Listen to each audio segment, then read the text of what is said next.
Cthulhu Vertagen. Cthulhu Vertagen. Nog with frog of Dagon, put on your squid hat, baby. Yes, this is a squid hat. This is the theme that we're going for today with our Cthulhu culting. Hello, everyone. Thank you for showing up for this.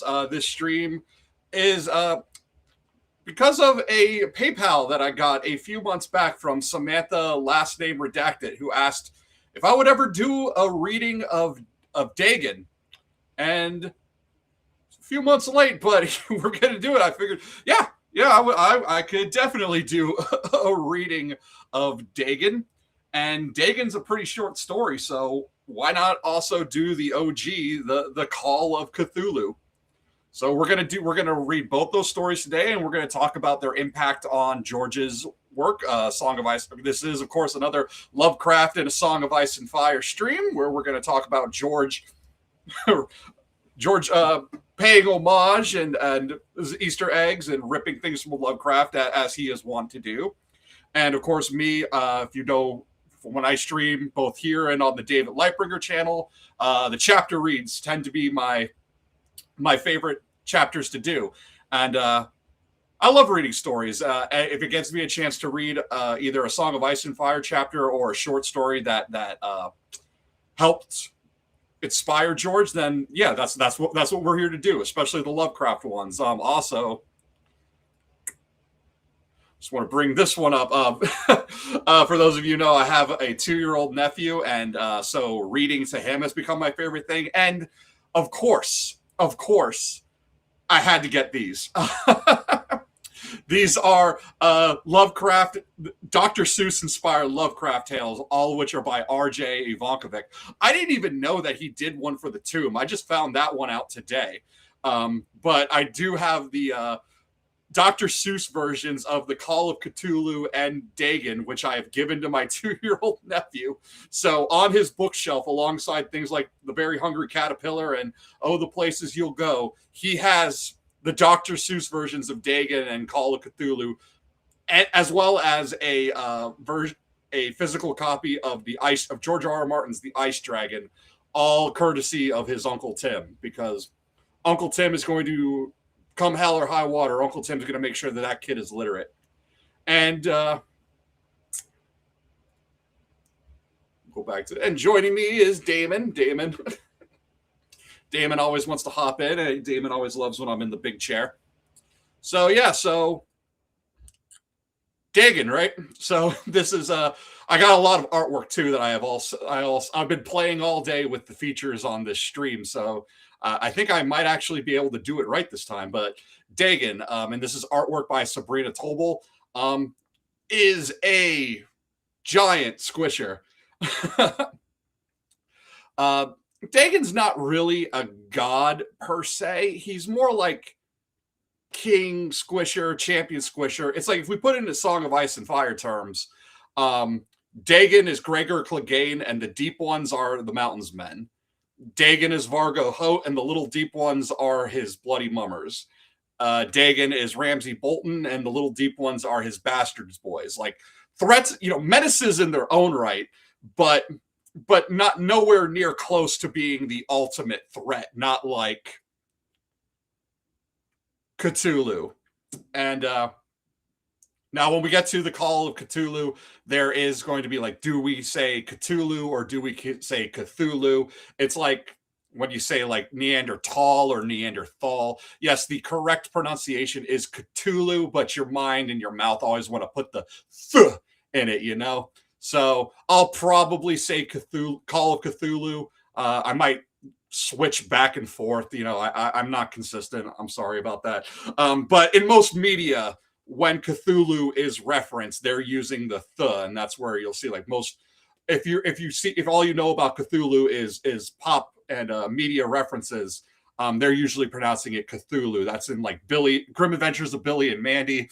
In fact, I think Billy really laid on the th every time he said it. And then, of course, South Park did their whole Coon and Friends trilogy where they brought Cthulhu out and made Kenny a truly Lovecraftian character. Kenny can't die. When he dies, he's reborn, and that's because his parents visited a cult meeting for Cthulhu because they offered free beer. So I actually really love what South Park did with the Cthulhu references. But yeah, so and then we got, like I said, the little deep ones. Little deep one. This is Deep One Rising by Posse Jehola. They are basically the minions of Dagon. Here's another one, Vicious Deep One. They live in the undersea city of Yonathle, which is off of the port of Innsmouth, Massachusetts, in Devil's Reef. And of course, they are the squishers, the deep ones. The squishers are deep ones. They can breed with humans, and you get these half human hybrids who, as they age, the older they get, the more fish-like features they'll take on, until one day they become so fish-like they just go into the water. And so these are the Innsmouth people of Innsmouth. And you can see that Innsmouth look. And of course, Metalocalypse is paying homage to that too. A lot of bands have done that. The Thing That Should Not Be, My Metallica, is about Cthulhu. Cthulhu Dawn and Mother of Abominations by Cradle of Filth, self-explanatory. And then, Go Into the Water by Death Clock. The lyrics are straight up Cthulhu. Go into the water, live there, die there. It's about turning into a fish man and returning to the sea. So, yes, and they all worship Father Dagon and his consort Mother Hydra. So these are both artworks by Jason Engel, Father Dagon, and Mother Hydra. So with that introduction, we'll go straight into it. Let's go straight into Dagon. All right. And I'm reading Dagon, and I got Damon on my lap. So I am writing this under an appreciable mental strain, since by tonight I shall be no more. Penniless, and at the end of my supply of the drug which alone makes life endurable, I can bear the torture no longer, and shall cast myself from this garret window into the squalid street below. Do not think from my slavery to morphine that I am a weakling or a degenerate. When you have read these hastily scrawled pages, you may guess, though never fully realize, why it is that I must have forgetfulness or death. It was in one of the most open and least frequented parts of the broad Pacific that the packet of which I was supercargo fell a victim to the German sea raider. The Great War was then at its very beginning, and the ocean forces of the Hun had not completely sunk to their later degradation, so that our vessel was made a legitimate prize, whilst we of her crew were treated with all the fairness and consideration due us as naval prisoners. So liberal, indeed, was the discipline of our captors that 5 days after we were taken, I managed to escape. Alone in a small boat with water and provisions for a good length of time. When I finally found myself adrift and free, I had but little idea of my surroundings. Never a competent navigator, I could only guess vaguely by the sun and stars that I was somewhat south of the equator. Of the longitude, I knew nothing, and no island or coastline was in sight.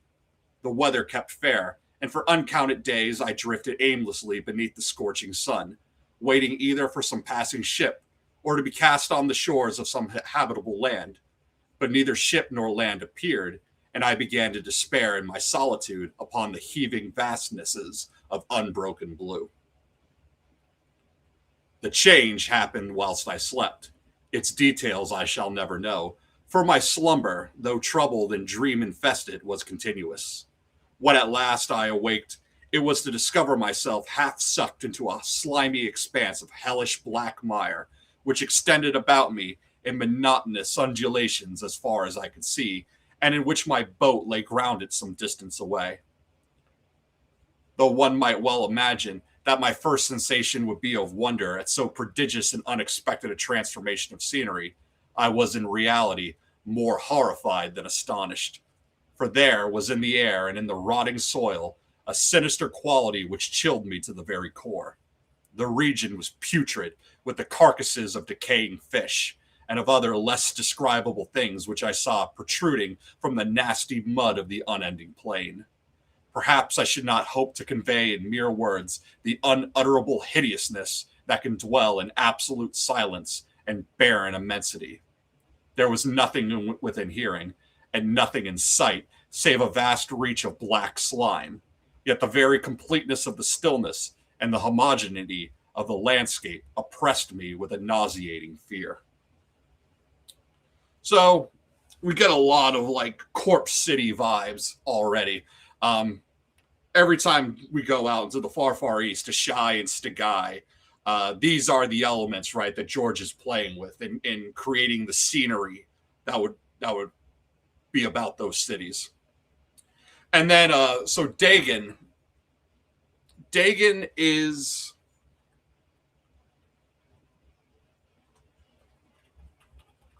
it's not the name of a sea god. There is some confusion about Dagon, that he was a deity worshipped in Mesopotamia, but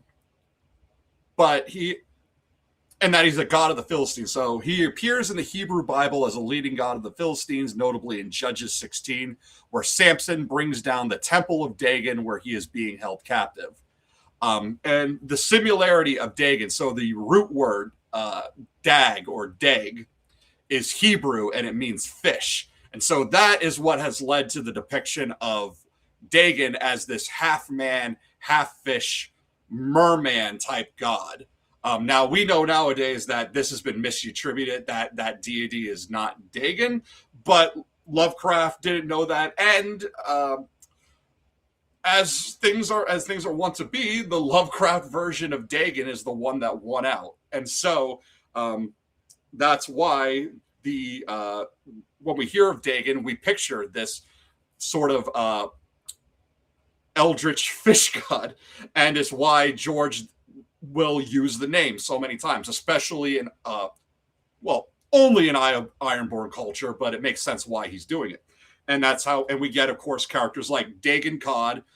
He looks like he was sired upon a fish, basically saying that his dad was a fish hooker. And and then we got Dagon the Drunkard. He's a cousin of Asha and Theon. There's Dagon Drum, the necromancer, so one of these old Ironborn heroes of legend. And then, of course, there is the big one, the one that I talk about a lot, Dagon Greyjoy, the Last Reaver, who I am very certain is being set up to be a villain in a upcoming Dunk and Egg novella. Whether that be a novella that George chooses to put out, or whether that be from his notes that he has handed over to Ira Parker and the rest of the Dunk and Egg crew. Dagon Greyjoy is mentioned numerous times in the Dunk and Egg tales. So it seems like if we're ever going to see him on page, it's going to be through the eyes of Dunk and Egg. So the sun was blazing down from a sky which seemed to me almost black in its cloudless cruelty. As though reflecting the inky marsh beneath my feet as I crawled into the stranded boat, I realized that only one theory could explain my position. Through some unprecedented volcanic upheaval, a portion of the ocean floor must have been thrown to the surface, exposing regions for which innumerable millions of years had lain hidden under unfathomable watery depths. So great was the extent of the new land which had risen beneath me that I could not detect the faintest noise of the surging ocean, strain my ears as I might, nor were there any seafowl to prey upon the dead things. So, some kind of catastrophic event has upheaved the world and given rise to this dead, decaying, foreboding land where there is no life. Not even seabirds, not even like seagulls or ducks or anything of that sort of nature to feast upon all of this rotting fish. So definitely, again, this is all like in George R. R. Martin's world, this would be like all Ashai talk. This is all Stagai talk. This is all Shadowlands talk. This is all like the dead world, but here we are. For several hours, I sat thinking or brooding in the boat, which lay upon its side and afforded a slight shade as the sun moved across the heavens. As the day progressed, the ground lost some of its stickiness and seemed likely to dry sufficiently for traveling purposes in a short time. That night I slept but little, and the next day I made for myself a pack containing food and water, preparatory to an overland journey in search of the vanished sea and possible rescue. On the third morning, I found the soil dry enough to walk upon with ease. The odor of the fish was maddening, but I was too much concerned with graver things to mind so slight and evil, and set out boldly for an unknown goal. All day I forged steadily westward, guided by a faraway hummock which rose higher than any other elevation on the rolling desert. That night I encamped, and on the following day still traveled toward the hummock, though that object seemed scarcely nearer than when I had first espied it. By the fourth evening I attained the base of the mound, which turned out to be much higher than it had appeared from a distance, an intervening valley setting it out in sharper relief from the general surface. Too weary to ascend, I slept in the shadow of the hill. Yeah, and wonder if there were, and you would think, right? You would think in a place with all this dead fish and the smell. Think of the smell. You never thought of the smell, right? But you would think there'd be flies or something buzzing, but there's no description of that. There's nothing to suggest that there is any life out here, just things that are already dead. And the same will hold true in stories like The Color Out of Space, where all the animals are dying. The dogs die, then the cats go, then the rats, and the rats are gone. And yeah, we never even hear about the insects. I know not why my dreams were so wild that night, but ere the waning and fantastically gibbous moon had risen far above the eastern plain, I was awake in a cold perspiration, determined to sleep no more. Such visions as I had experienced were too much for me to endure again, and in the glow of the moon I saw how unwise I had been to travel by day. Without the glare of the parching sun, my journey would have cost me less energy indeed. I now felt quite able to perform the ascent which had deterred me at sunset. Picking up my pack, I started for the crest of the eminence.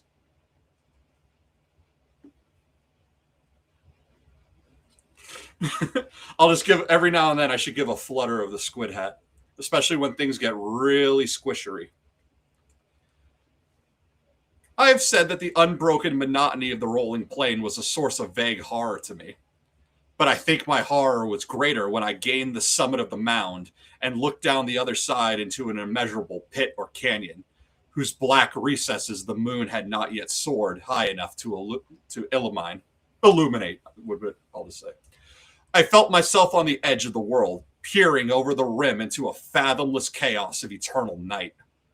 Through my terror ran curious reminiscences of Paradise Lost and of Satan's hideous climb through the unfashioned realms of darkness. Shadowlands. Just straight up Shadowlands. And when we think also in George's world, Azor Ahai being this god of fire and shadow and coming out of places like Ashai, he is a Satan analog. He really is. As the moon climbed higher in the sky, I began to see that the slopes of the valley were not quite so perpendicular as I had imagined. Ledges and outcroppings of rock afforded fairly easy footholds for a descent, whilst after a drop of a few hundred feet, the declivity became very gradual.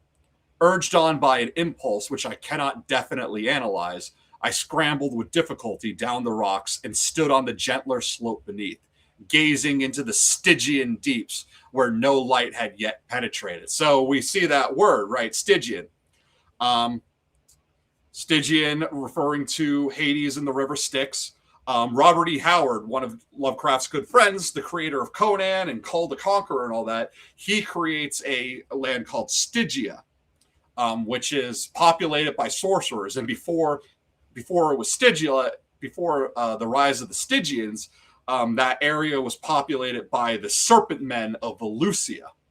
So when the serpent men are gone, they are succeeded by the sorcerers of Stygia. So George takes that and he just switches 2 letters around. Switch the I and the A, and you get Stygia. All at once, my attention was captured by a vast and singular object on the opposite slope, which rose steeply about 100 yards ahead of me. An object that gleamed whitely in the newly bestowed rays of the ascending moon. That it was merely a gigantic piece of stone, I soon assured myself, but I was conscious of a distinct impression that its contour and position were not altogether the work of nature. A closer scrutiny filled me with sensations I cannot express, for despite its enormous magnitude and its position in an abyss which had yawned at the bottom of the sea since the world was young, I perceived beyond a doubt that the strange object was a well-shaped monolith whose massive bulk had known the workmanship and perhaps the worship of living and thinking creatures. And this is the setup, right, for things that will appear in A Song of Ice and Fire of the oily black stone and the idols that are crafted from it. The sea stone chair, the massive toad statue on the Isle of Toads. We've talked about on the David Lightbringer channel, we've talked many times that Stygia seems to be the ground zero of a meteor impact. And what's there? Why did the shadow binders who are brave enough to go up there, what are they looking for? Probably some kind of black meteor. And now here in Dagon, we're getting this set up. Here is this giant, massive, monolithic stone that is somehow alien to nature. So think like Yin, right? In Sithorios, it's made of oily black stone. The forest, the jungle stops at the foot of Yin. Like the jungle itself, the massive rainforests of Sithorios are afraid to reclaim the land that this black stone is upon. And of course, there's also the Moat Cailin. Moat Cailin is sunken, but we get these black basalt structures that are coming out of the moat. And obviously they weren't built into the moat. It makes more sense that these were built before and something flooded it, right? No way. So unless it was straight up built by squishers, submerging themselves and building underwater, no, it makes more sense that Moat Cailin was flooded later, and these are the remnants, these black basalt structures. Dazed and frightened, yet not without a certain thrill of the scientists or archaeologists' delight, I examined my surroundings more closely. The moon, now near the zenith, shone weirdly and vividly above the towering steeps that hemmed in the chasm, and revealed the fact that a far-flung body of water flowed at the bottom, winding out of sight in both directions and almost lapping my feet as I stood on the slope. Across the chasm, the wavelets washed the base of the Cyclopean monolith, on whose surface I could now trace both inscriptions and crude sculptures.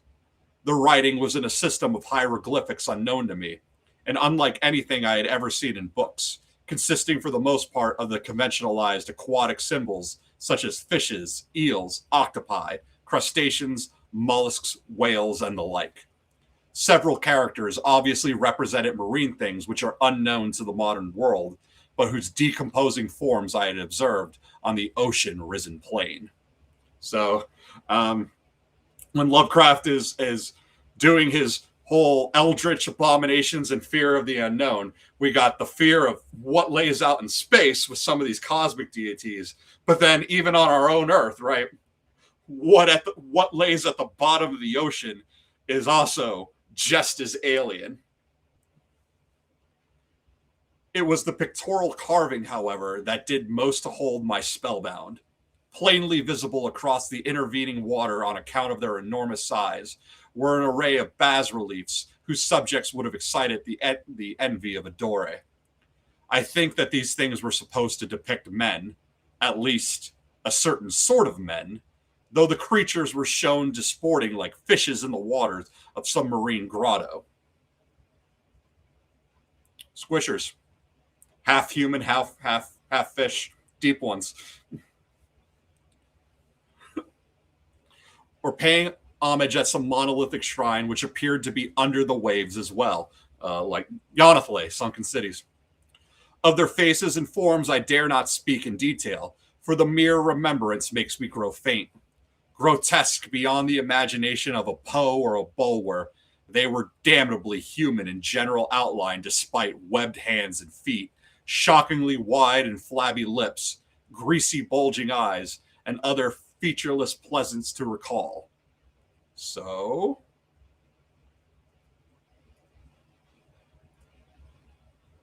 Innsmouthers, basically. The people of Innsmouth. And in the world of Ice and Fire, we would see this in places like the Three Sisters. So, Dinner with a Deep One, when Davos, in A Dance with Dragons, when Davos is at Sisterton having dinner with Godric Borrell. Godric Borrell is described in very similar terms to this because he has the Innsmouth look and he has the webbed fingers that are the mark. And then George plants this more around other parts of his world. The Isle of Toads are a fishy-looking people. The Thousand Islands, the remnants of a sunken kingdom, are a fishy people. Curiously enough, they seem to have been chiseled badly out of proportion with their scenic background. Or this is exactly what they're supposed to look like, right? Oh, and then I also think of like when Dany is in Vase Dothrock and she sees some of the statues and she comments on how beautiful some are, but then others are so twisted and deformed she can scarce look upon them. And then Jorah Mormont says those probably came from the Shadowlands outside of Ashai. And it makes you wonder, like, what are the Shadowbinders, right? What are they hiding? What are they hiding under those red lacquer masks? What do they really look like? Did they have the Innsmouth look? It's just everywhere, man. The fish people are everywhere. For one of the creatures was shown in the act of killing a whale, represented as but little larger than heap-hurled peels of... Wait, I feel like I skipped the page. Sorry, one sec. Okay, so one of the creatures was shown in the act of killing a whale, represented as but little larger than himself. Okay, so you also got a giant deep one. I wonder where the giant deep one is. You know, I wonder where the giant deep one is. We could form a religion around this, you know. I am wearing my esoteric Order of Dagon shirt. I remarked, as I say, their grotesqueness and strange size, but in a moment decided that they were merely the imaginary gods of some primitive fishing or seafaring tribe, some tribe whose last descendant had perished eras before the first ancestor of the Piltdown or Neanderthal man was born. Awestruck at this unexpected glimpse into a past beyond the conception of the most daring anthropologist, I stood musing whilst the moon cast queer reflections on the silent channel before me. Then suddenly I saw it. With only a slight shirting to mark its rise to the surface, the thing slid into view above the dark waters. Vast, Polyphemus-like, and loathsome, it darted like a stupendous monster of nightmares to the monolith, about which it flung its gigantic scaly arms, the while it bowed its hideous head and gave vent to certain measured sounds. I think I went mad.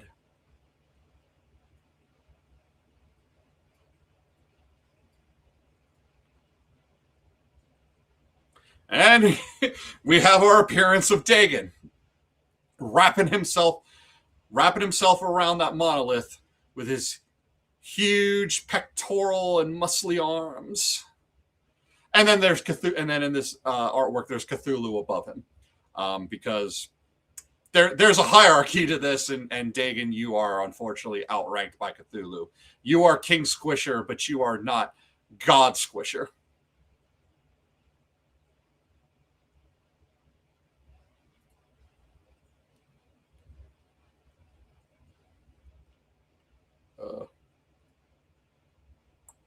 So, what are your thoughts on characters with wet or shiny wet eyes in A Song of Ice and Fire? Are they of the sea or something else?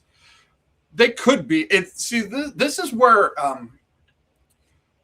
it depends on the context that George is using, because Quaith, right? Okay, Quaith. We don't know what she looks like behind that red lacquer mask, but it says that she has watery eyes. And is this part of a... Now, here's the thing. One of the Quaith theories out there, right, is that she might be Shiera Seastar. But Shiera Seastar has two different colored eyes. She has heterochromia. She has one blue eye and one green eye. But Danny never makes mention of this about Quaith's eyes. So if Quaith is Shiera Seastar, is the weeping eyes like sort of like a flicker of trying to cover up that fact? Like are Quaith's weeping eyes a glitch in Shiera Seastar trying to like bedazzle her eyes and keep that a secret? That's up there. Or he could make her Alyssa Farman, or Quaith could just be Quaith. There are also other characters like the Weeper comes to mind, right? One of the leaders of the wildlings. So yeah, like it can go either way. I think we need to look at, in order to answer that, we need to look at those specific characters in the context of what are they doing, what's happening when their eyes are mentioned, to really get a feel of are these supposed to be sea people or something else going on. So I think I went mad then. Of my like black metal, you should check the band called The Great Old Ones. I will check them out. I am always looking for more black metal, and if I also can find acoustic versions. If you've watched all my scripted videos, a lot of the background music is actually acoustic versions of black metal songs. Like my History of House Lofton, the background music is an acoustic version of Transylvanian Hunger by Darkthrone. So I really like, if I can find like acoustic versions of black metal, I grab them up. Of my frantic ascent of the sloping cliff, and of my delirious journey back to the stranded boat, I remember little. I believe I sang a great deal, and laughed oddly when I was unable to sing. I have indistinct recollections of a great storm sometime after I reached the boat. At any rate, I know that I heard peals of thunder and other tones which nature utters only in her wildest moods. When I came out of the shadows, I was in a San Francisco hospital, brought thither by the captain of the American ship which had picked up my boat in mid-ocean. In my delirium, I had said much, but found that my words had been given scant attention. Of any land upheaval in the Pacific, my rescuers knew nothing, nor did I deem it necessary to insist upon a thing which I knew they could not believe. Once I sought out a celebrated ethnologist and amused him with peculiar questions regarding the ancient Philistine legend of Dagon, the fish god. But soon perceiving that he was hopelessly conventional, I did not press my inquiries. It is at night, especially when the moon is gibbous and waning, that I see the thing. I tried morphine, but the drug has given only transient surcease and has drawn me into its clutches as a hopeless slave. So now I am to end it all, having written a full account for the information or the contemptuous amusement of my fellow men. Often I ask myself if it could not all have been a pure phantasm, a mere freak of fever. A mere freak of fever as I lay sun-stricken and raving in the open boat after my escape from the German man of war. This I ask myself, but ever does there come before me a hideously vivid vision in reply. I cannot think of the deep sea without shuddering at the nameless things that may at this very moment be crawling and floundering on its slimy bed, worshipping their ancient stone idols, and carving their own detestable likenesses on submarine obelisks of water-soaked granite. I dream of a day when they may rise above the billows to drag down in their reeking talons the remnants of puny, war-exhausted mankind. Of a day when the land shall sink, and the dark ocean floor shall ascend amidst universal pandemonium. All right, so that whole paragraph right there, that is some Euron talk, right? Because Euron shows up in A Feast for Crows in the aftermath of the War of the Five Kings. I dream of a day when they may rise above the billows to drag down in their reeking talons the remnants of puny, war-exhausted mankind. The aftermath of the war is leading to even more horrible things, and Euron is but one of them. The end is near. I hear a noise at the door, as of some immense slippery body lumbering against it. It shall not find me. God, that hand, the window. The window. And that is Dagon. So, real quick, before let me just go jump to the neck to Call of Cthulhu. And before we go on, let's go back to some artwork.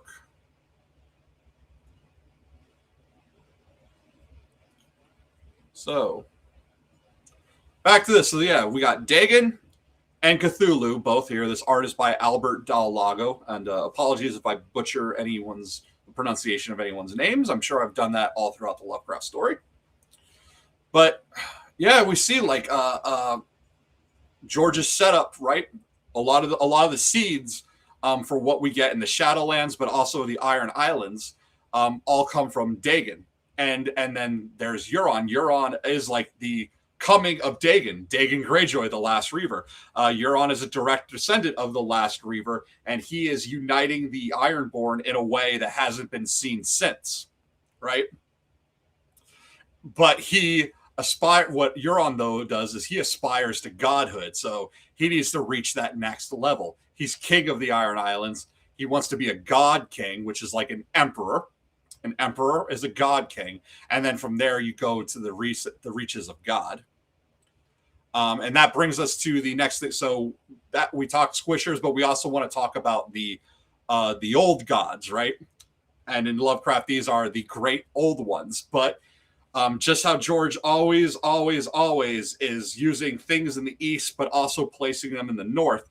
The Northerners worship the old gods, the gods of tree and stone and water and all of that. But then in the Far East, we get places like Leng, where the god empresses of Leng, they seek congress with the old ones. Cthulhu is one of these great old ones, along with gods like Hastur, who is his avatar is the King in Yellow. Hastur is a great old one. There's also Cthulhu's children. These come later on in expanded stories. We get Gotnathwa, first appears in Out of the Aeons, where he creates, where he can turn people into stone. So it's a whole grayscale thing going on there. And then in the expanded stories, we get his other sons, Yathagwa, and the central character in Lynn Carter's Zothic Legend cycle, the youngest son, Zothamog, who is able to contact people through their dreams. And in Dagon, when he talks about a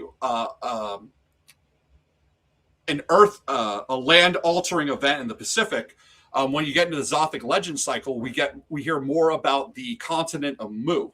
So this is a real legend. It goes with Atlantis. Just how there's the idea of Atlantis, that Atlantis is a sunken continent that used to sit in the Atlantic in between Europe and North America. There is the fabled land of Mu, which sat in the Pacific. So between Asia and Australia and North America lay another continent.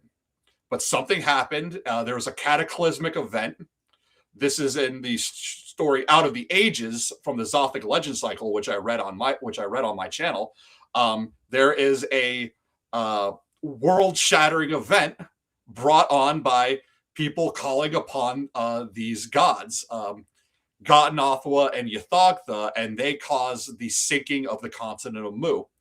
And then what happens is there are remnants of Mu, just like how the Stepstones are the remnants of the Arm of Dorn, how the Iron Islands might be a remnant of a sunken kingdom, how the Thousand Islands out in the Far East are said to be the remnants of a sunken kingdom. In the Lovecraft universe, places like Indonesia, the Philippines, Micronesia, Hawaii, these are the remains of Mu, places that didn't flood, that weren't completely submerged. And in Zothic legend cycle, it becomes a pattern of like all of these different connections of this god Zothamog appearing in these places. But then the question becomes, how can there be so many similarities when all these places are separated by hundreds, if not thousands of miles of open ocean? And the answer is, well, they used to be connected. There used to be a giant landmass. And there was a time where there was information traveling, and that's why these now island nations in the modern day all have like these idols constructed of Zothamog. And so we see that when in Dagon, it is a earth-shattering event in the Pacific, but when he awakes from his delirium, his rescuers can't tell him anything about that, and when he goes to talk about like an actual scientist about it, he's rejecting it all.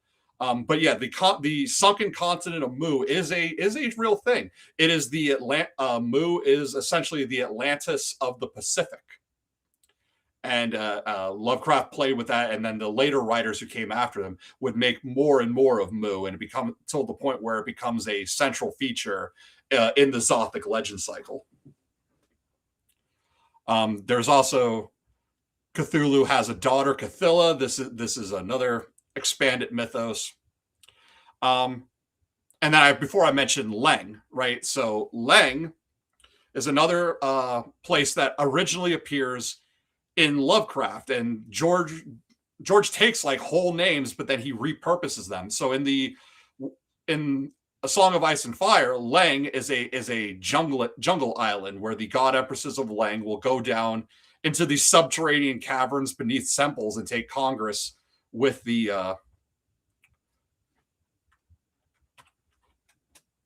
so it's pronounced Mu, but it's just spelled M-U, Mu. Anyway, so yeah, Leng, the god empresses of Leng will seek congress with the great old ones in subterranean caverns. But the name Leng, just like other places like Ib, Kadath, and Carcosa, these are all taken whole cloth from Lovecraft and other stories. But so what George does is he'll take the name right, and then he'll create his own version, but then he'll repurpose it in other spots. So A Song of Ice and Fire's Leng is a jungled island, whereas in the original Lovecraft, it is a plateau. And the plateau of Leng will change location depending on the story. So in The Hound, Leng sits somewhere in Central Asia. What would be one of the modern day Stan countries. We don't know which one, but that's it. But out in the steppes there. But in Dream Quest of Unknown Kadath, the plateau of Leng is part of the Dreamlands. And then At the Mountains of Madness, the plateau of Leng is in Antarctica, is one of the features of Antarctica, before they find the great Cyclopean city that's out there. And it is populated, and in Dream Quest of Unknown Kadath, it is populated by the men of Leng, who are horned men. They are horned goat men. And they are able to travel to the moon. They fly on ships and they go to the moon. And I was thinking, like, every time I think of Carcosa, Kadath, it's always like, we're whalers on the moon. We brandish our harpoons, but there ain't no whales, so we tell tall tales and sing our whaling tune. But yeah, the men of Leng are horny goat men. So you see where George is procuring a lot of these ideas. He's weaving mythology like the Cernunnos figures, but then also meshing them together with these Lovecraftian elements. Same with Carcosa. Carcosa is from Chambers, but Lovecraft used it, and then George places it out in the Far East. And Kadath. Kadath, Dream Quest of Unknown Kadath. Kadath is the city that lays in the cold waste. George's version of Kadath sits in the gray waste. Both of them are frozen deserts. So it's like every single time, it's like, I see what you did, George. I see what you're doing. Ib, I mentioned before. So in Song of Ice and Fire, we get Ib. Ib is an island nation. It's populated by the Ibonese, who are sort of like these dwarf. George's version of Tolkien's dwarves, but also his version of Neanderthals that are still alive. But in Lovecraft, Ib is a gray stone city that sits next to Sarnath, and it's populated by the men of Ib, sometimes called the Duma, who are these little frog-like guys. And they dance their little dance under the waning gibbous moon to a giant stone idol of their water lizard Bachrog. So George is still taking all this. So like the stone idol of a water lizard, whether it be a reptilian water lizard or more of an amphibious salamander, he still takes that and he gives us things like the Isle of Toads, the great stone toad that's there, the sea stone chair, these aquatic creatures and stone idols of them created from this greasy black stone. Or in Lovecraft's case, before he creates the shining trapezohedron, a lot of this is greasy gray green stone. And then we talked about Stagi. Stagi George's Stagi is a respelling of Stygia, especially in Robert E. Howard's Conan stories. And if you zoom in on Stagi, there are some little guys there, right? Stagi is supposed to be a corpse city, but here there are some little like Schmeagol Gollum looking things with their red eyes, but they look a lot like the Duma, don't they? This is a zoomed in picture of George's Stagi, and these little guys go back to the Duma. I don't know, man. I don't know, but I think George methinks George is taking some liberties, right? Just methinks. And then on the same level as the great old ones, there are the elder things. So this is Lovecraft's Elder Thing by Joseph Diaz. The elder things they mainly show up in At the Mountains of Madness. They come down to Earth and they take shop in Antarctica back when Antarctica was still green.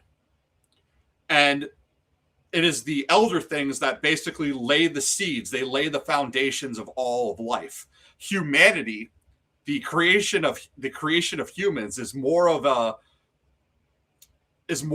failed experiment that comes from the elder things. And then I also have this one because At the Mountains of Madness, when Lovecraft is describing the horrors of the elder things, he also seems very perplexed by penguins, and it's almost like he makes the penguins out to be as hideous as the elder things. So I just threw this artwork in because of it, because it's funny to me. But the elder things are creating what's known as the Shoggoths, which are their beasts of burden. These are these protoplasmic creatures that like change shape.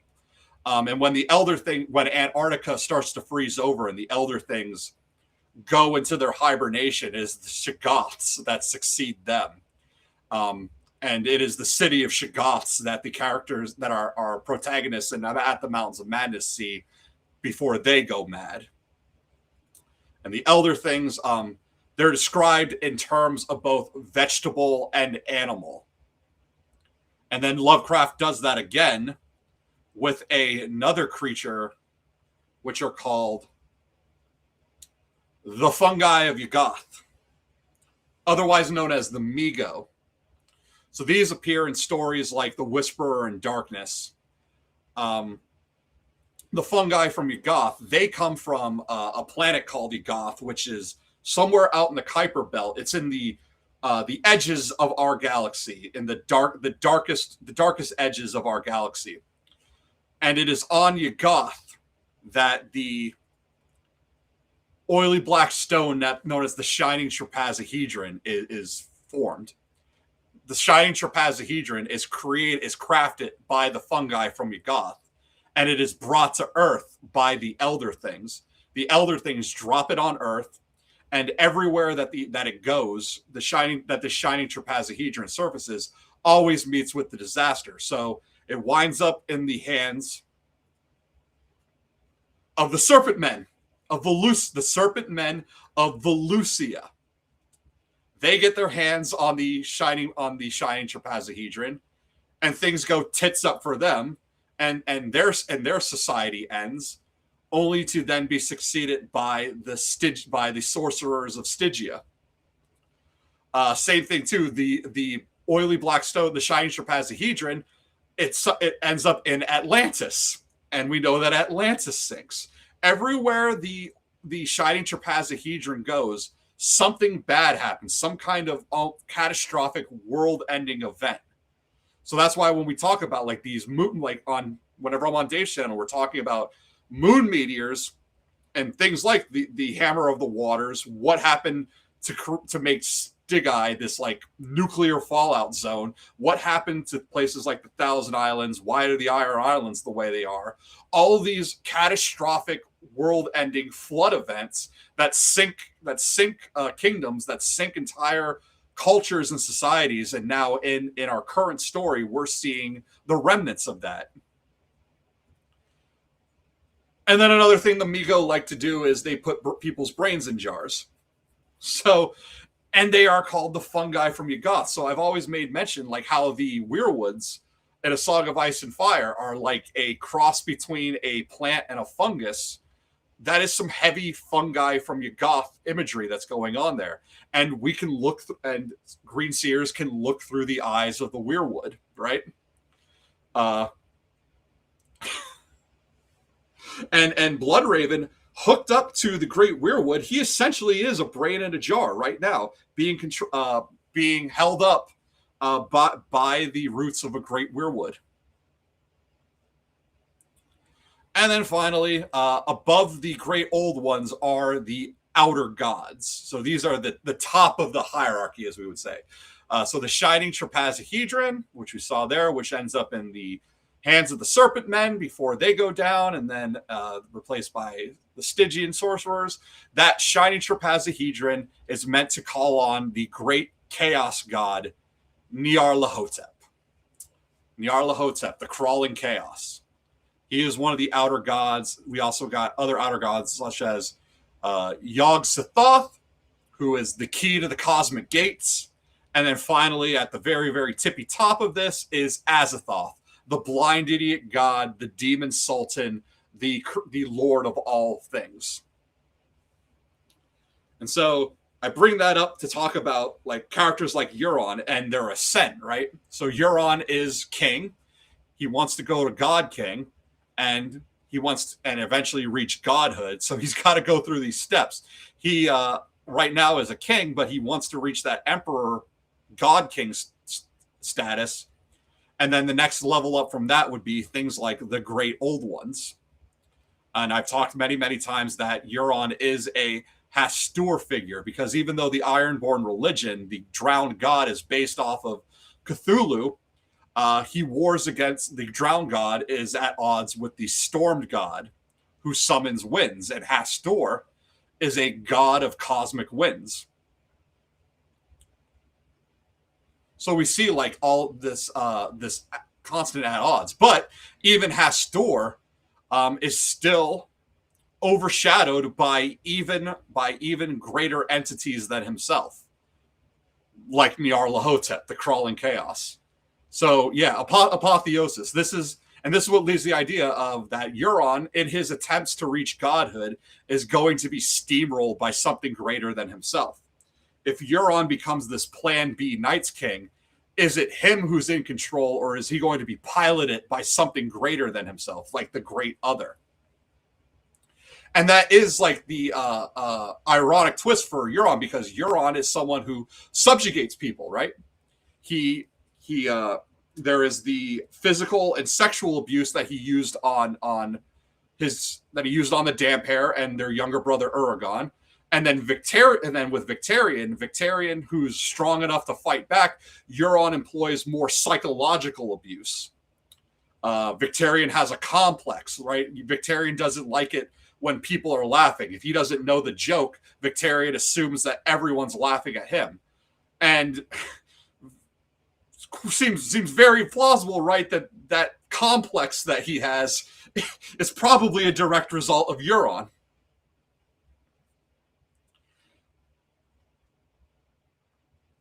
So that brings us to, and yeah, of course, what bring that up. When the Kraken weds the dragon, they make a Cthulhu. Exactly, because Cthulhu is, and when we'll get to it because we're gonna read Call of Cthulhu next. But Cthulhu he's described in terms of Kraken, dragon, and human, right? Kraken features dragon wings. So yeah, if there were to be a Targaryen Greyjoy baby, symbolically, it would be a dragon and a Kraken in the form of a man. This is why I say a lot of times, especially on the other streams, like the sigils tell a story all their own.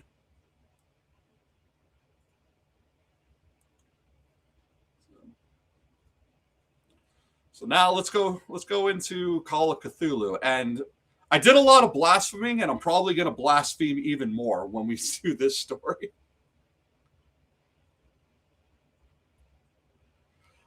If a Darkstone caused the transformation of shade trees and he's drinking the juice, might he be transformed as well? Possibly. So like if we compare shade of the evening to weirwood paste, Bran eats the weirwood paste, and that's the symbolic aspect of him wetting the trees, because it's going to open his mind for like what, like the great weirwood net download, I guess we would call it. But it's expanding his mind to make Bran more capable for the things, the much higher magic that he needs to do.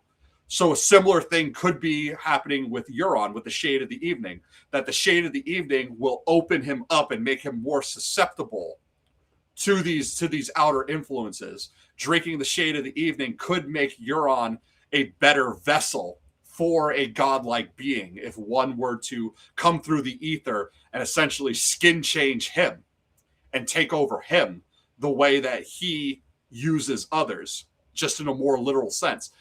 I stand by. I do think that Euron will be Hodor.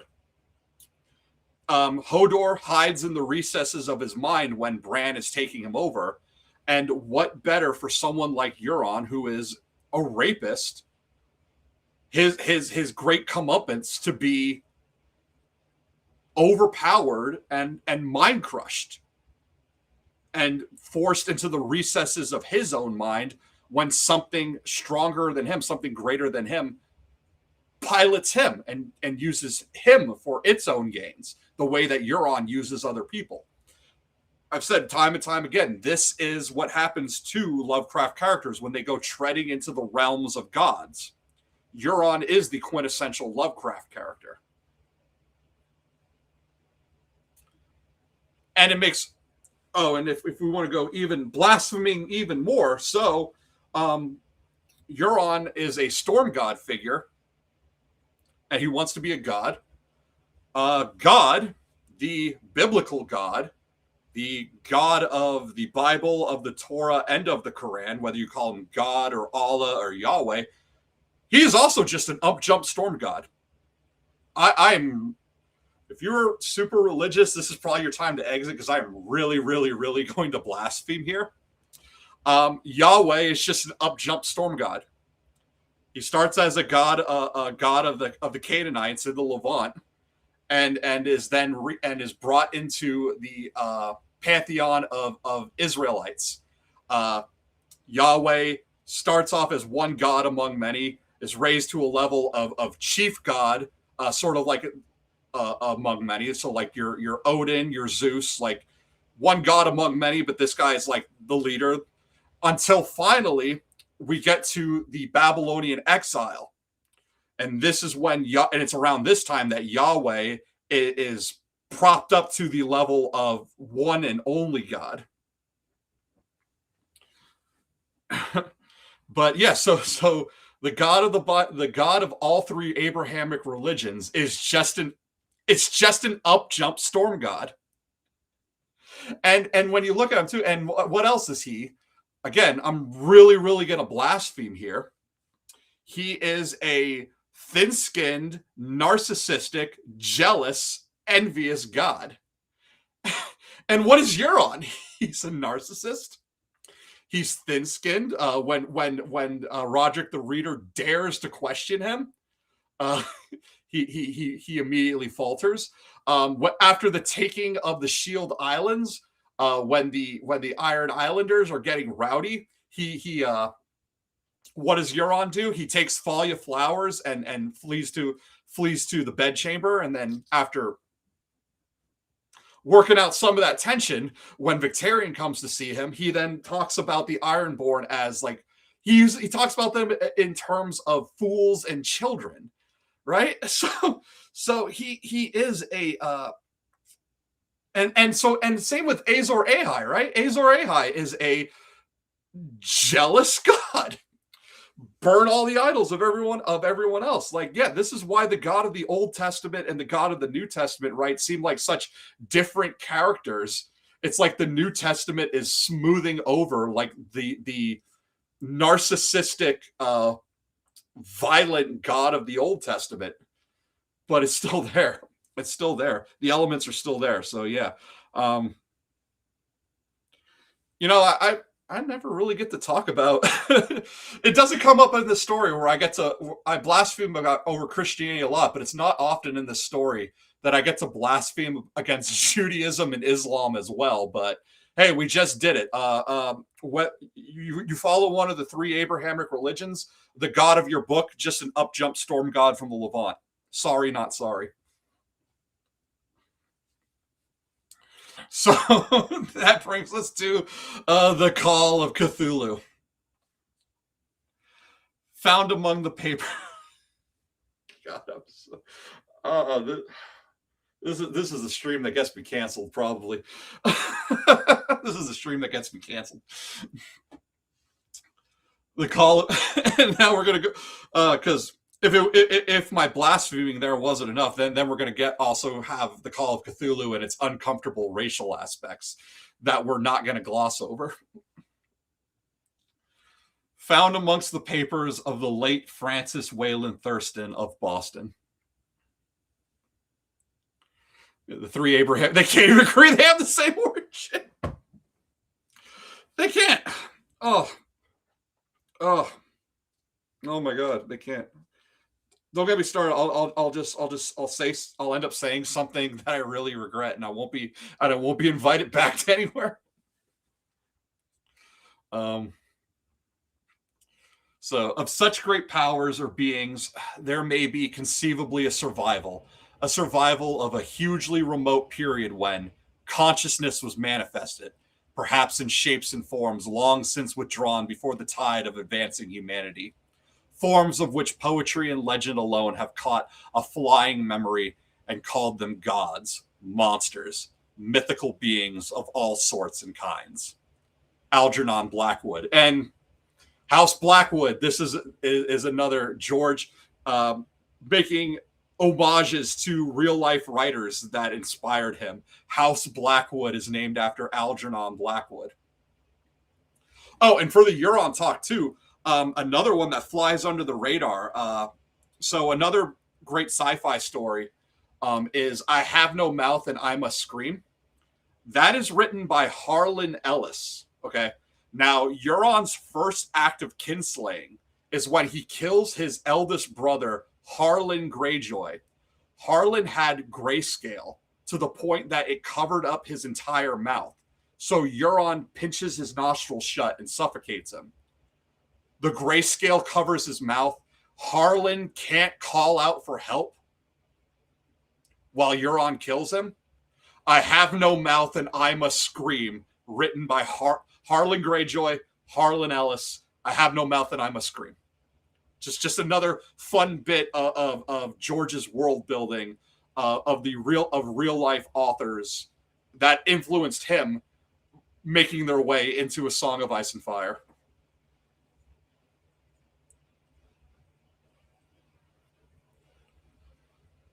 So, chapter 1, The Horror in Clay. The most merciful thing in the world, I think, is the inability of the human mind to correlate all its contents. We live on a placid island of ignorance in the midst of black seas of infinity, and it was not meant that we should voyage far. The sciences, each straining in its own direction, have hitherto harmed us little, but someday the piercing together of disassociated knowledge will open up such terrifying vistas of reality, and our frightful position therein, that we shall either go mad from the revelation or flee from the deadly night into the peace and safety of a new dark age. Bran peering into the heart of winter, right? And so you got the heart of winter, and then in the Far East we have essentially the heart of darkness. And Danny sees something like that in the House of the Undying, the blue corrupted heart that the Undying ones are worshiping. So Theosophists have guessed at the awesome grandeur of the cosmic cycle, wherein our world and human race form transient incidents. They have hinted at strange survivals in terms which would freeze the blood if not masked by a bland optimism. But it's not from them that there came the single glimpse of forbidden eons, which chills me when I think of it and maddens me when I dream of it. That glimpse, like all dread glimpses of truth, flashed out from an accidental piecing together of separated things. In this case, an old newspaper item and the notes of a dead professor. I hope that no one else will accomplish this piecing out. Certainly, if I live, I shall never knowingly supply a link in so hideous a chain. I think that the professor, too, intended to keep silent regarding the part he knew, and that he would have destroyed his notes had not sudden death seized him. And this, right, this is some Septon Barth level shit, right? I have seen things that no man should see, but I got to write them down. I got to write them down. My knowledge of the thing began in the winter of 1926 to 1927 with the death of my grand uncle, George Gamble Angle, a professor emeritus of Semitic languages in Brown University, Providence, Rhode Island. Professor Angle was widely known as an authority on ancient inscriptions and had frequently been resorted to by the heads of prominent museums, so that his passing at the age of 92 may be recalled by many. Locally, interest was intensified by the obscurity of the cause of death. He was 92, so... The professor had been stricken whilst returning from the Newport boat, falling suddenly, as witnesses said, after having been jostled by a nautical-looking Negro who had come from one of the queer dark courts on the precipitous hillside which formed a shortcut from the waterfront to the deceased's home in William Street. Physicians were unable to find any visible disorder, but concluded after perplexed debate that some obscure lesion of the heart, induced by the brisk ascent of so steep a hill by so elderly a man, was responsible for the end. At the time, I saw no reason to dissent from this dictum, but latterly I am inclined to wonder, and more than wonder.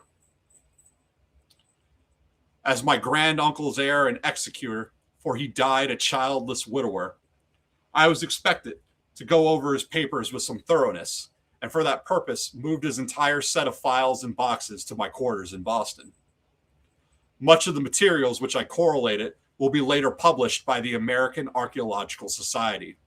But there was one box which I found exceedingly puzzling, and which I felt so much averse from showing to other eyes. It had been locked, and I did not find the key till it occurred to me to examine the personal ring which the professor always carried in his pocket. Then, indeed, I succeeded in opening it, but when I did so, seemed only to be confronted by a greater and more closely locked barrier. For what could be the meaning of the queer clay bas relief and the disjointed jottings, ramblings, and cuttings which I found? Had my uncle, in his latter years, become credulous of the most superficial impostures? I resolved to search out the eccentric sculptor responsible for this apparent disturbance of an old man's peace of mind. The bas relief was a rough rectangle, less than an inch thick, and about 5 by 6 inches in area, or 6'7". Couldn't help myself. Obviously of modern origin. Its designs, however, were far from modern in atmosphere and suggestion. For altogether, the vagaries of cubism and futurism are many and wild. They do not often reproduce that cryptic regularity which lurks in prehistoric writing. And the writing of some kind the bulk of these designs seemed certainly to be, though my memory, despite much familiarity with the papers and collections of my uncle, failed in any way to identify this particular species or even to hint at its remotest affiliations. And of course, there's anything non-Euclidean geometry would freak Lovecraft out. The idea of a tesseract would probably give him a heart attack. Above these apparent hieroglyphics was a figure of evidently pictorial intent, though its impressionistic execution forbade a very clear idea of its nature. It seemed to be a sort of monster, or symbol representing a monster, of a form which only a diseased fancy could conceive. If I say that my somewhat extravagant imagination yielded simultaneous pictures of an octopus, a dragon, and a human caricature, I shall not be unfaithful to the spirit of the thing. So just as you said, bong full of snakes earlier, what would a Targaryen Greyjoy baby be? Here it is. A pulpy, tentacled head surmounted a grotesque and scaly body with rudimentary wings. But it was the general outline of the whole which made it most shockingly frightful.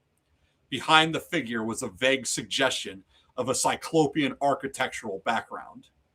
The writing accompanying this oddity was, aside from a stack of press cuttings and Professor Engel's most recent hand, and made no pretense to literary style. What seemed to be the main document was headed Cthulhu Cult, in characters painstakingly printed to avoid the erroneous reading of a word so unheard of.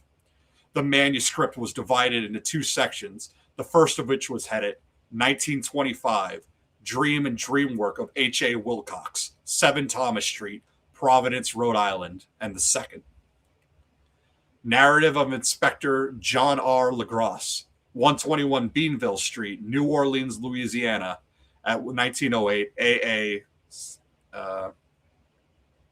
Actually, you know, I'm gonna show my ignorance. I don't know what this is an abbreviation for, so we're just gonna go on. Some street. It's just a street address.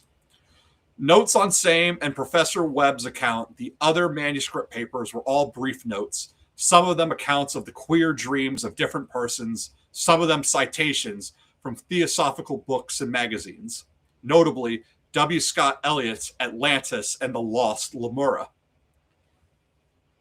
And Lemuria is another thing that appears in the world of Conan. It is the easternmost island. And the rest comments on long surviving secret societies and hidden cults, with references to passages in such mythological and anthropological source books, such as Fraser's Golden Bough and Miss Mary's Witch Cult in Western Europe. The cuttings largely alluded to outer mental illnesses and outbreaks of group folly or mania in the spring of 1925. Oh, cool. We got someone from New Orleans in the chat. Well, unfortunately, Lovecraft is going to use New Orleans as a setting because of its its black and mulatto population. I said we're not going to gloss over the racial aspects that come into this story. The first half of the principal manuscript told a very peculiar tale. It appears that on March 1st, 1925, a thin, dark young man of neurotic and excited aspect had called upon Professor Engel bearing the singular clay bas-relief, which was then exceedingly damp and fresh.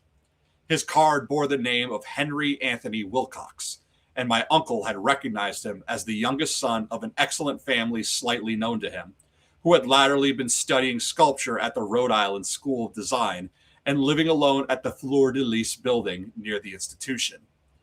Wilcox was a precocious youth of known genius but great eccentricity, and had from childhood excited attention through the strange stories and odd dreams he was in the habit of relating.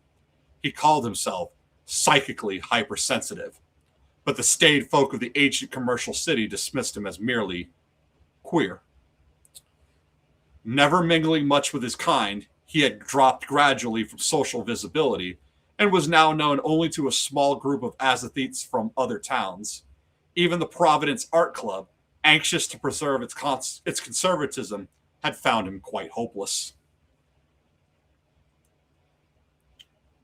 On the occasion of the visit, ran the professor's manuscript, the sculptor abruptly asked for the benefit of his host's archaeological knowledge in identifying the hieroglyphics on the bas-relief. He spoke in a dreamy, stilted manner with suggested pose and an alienated sympathy, and my uncle showed some sharpness in replying, for the conspicuous freshness of the tablet implied kinship with anything but archaeology. Young Wilcox's rejoinder, which impressed my uncle enough to make him recall and record it verbatim, was of a fantastically poetic cast, which must have typified his whole conversation, and which I have since found highly characteristic of him. He said, "It is new indeed, for I made it last night in a dream of strange cities, and dreams are older than brooding Tyre, or the contemplative Sphinx, or garden-girdled Babylon." It was then that he began that rambling tale which suddenly played upon a sleeping memory and won the fevered interest of my uncle. There had been a slight earthquake tremor the night before, the most considerable felt in New England for some years, and Wilcox's imagination had been keenly affected. Upon retiring, he had had an unprecedented dream of great cyclopean cities of Titan blocks and sky-flung monoliths, all dripping with green ooze and sinister with latent horror. Hieroglyphics had covered the walls and pillars, and from some undetermined point below had come a voice that was not a voice, a chaotic sensation which only fancy could transmute into sound, but which he attempted to render by the almost unpronounceable jumble of letters. Cthulhu vertagen. This verbal jumble was the key to the recollection which had excited and disturbed Professor Engel. He questioned the sculptor with scientific minuteness and studied with almost frantic intensity the bas-relief on which the youth had found himself working, chilled and clad only in his night clothes, when waking had stolen bewilderingly over him. My uncle blamed his old age, Wilcox afterwards said, for his slowness in recognizing both hieroglyphics and pictorial design. Many of his questions seemed highly out of place to his visitor, especially those which tried to connect the latter with strange cults or societies, and Wilcox could not understand the repeated promises of silence which he was offered in exchange for an admission of membership in some widespread mystical or paganly religious body. When Professor Engel became convinced that the sculptor was indeed ignorant of any cult or system of cryptic lore, he besieged his visitor with demands for future reports of dreams. This bore regular fruit, for after the first interview, the manuscript records details. I need a little sippy sip. Okay, this bore regular fruit, for after the first interview, the manuscript records daily calls of the young man, during which he related startling fragments of nocturnal imagery whose burden was always some terrible cyclopean vista of dark and dripping stone. with a subterranean voice or intelligence shouting monotonously and enigmatical sense impacts, uninscribable save as gibberish. The two sounds most frequently repeated are those rendered by the letters Cthulhu and Ryla. So, yeah, we're getting it's just a lot of talk about stone idols of very squid and octopi and fishy looking things. And I don't think I have to repeat over what we'd said when we got into this with Dagon, but you see how George is using these things all over his world, right? In his world building. This clay bas relief of Cthulhu that they're looking at, they may as well just be looking at right at the sea stone chair, right? You can take just substitute the sea stone chair for this little statue of Cthulhu, and it's serving this purpose. On March 23rd, the manuscript continued. Wilcox failed to appear, and inquiries at his quarters revealed that he had been stricken with an obscure sort of fever and taken to the home of his family in Waterman Street. He lives on Waterman Street. He had cried out in the night, arousing several other artists in the building, and had manifested since then only alternations of unconsciousness and delirium. My uncle at once telephoned the family, and from that time forward kept close watch of the case, calling often at the Thayer Street office of Dr. Toby, whom he learned to be in charge. The youth's feeble mind apparently was dwelling on strange things, and the doctor shuddered now and then as he spoke of them. They included not only a repetition of what he had formerly dreamt, but touched wildly on a gigantic thing, miles high, which walked or lumbered about. He at no time fully described this object, but occasional frantic words, as repeated by Dr. Toby, convinced the professor that it must be identical with the nameless monstrosity he had sought to depict in his dream sculpture. References to this object, the doctor added, was invariably a prelude to the young man's subsidence into lethargy. His temperature, oddly enough, was not greatly above normal, but his whole condition was otherwise such as to suggest true fever rather than mental disorder.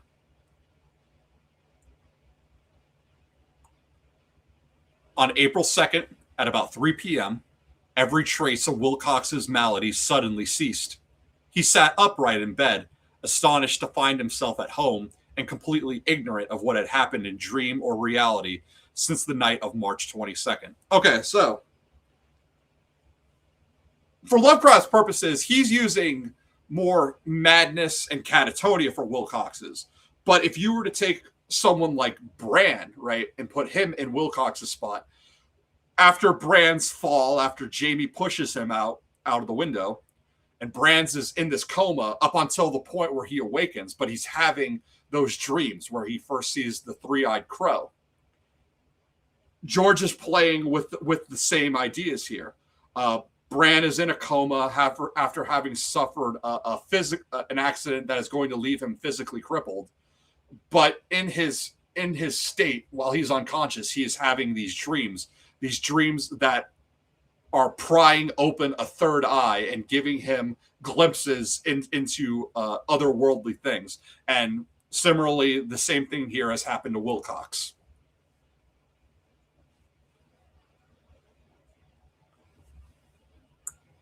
So, pronounced well by his physician, he returned to his quarters in 3 days, but to Professor Angle, he was of no further assistance. All traces of strange dreaming had vanished with his recovery. And I hate when Kindle does this.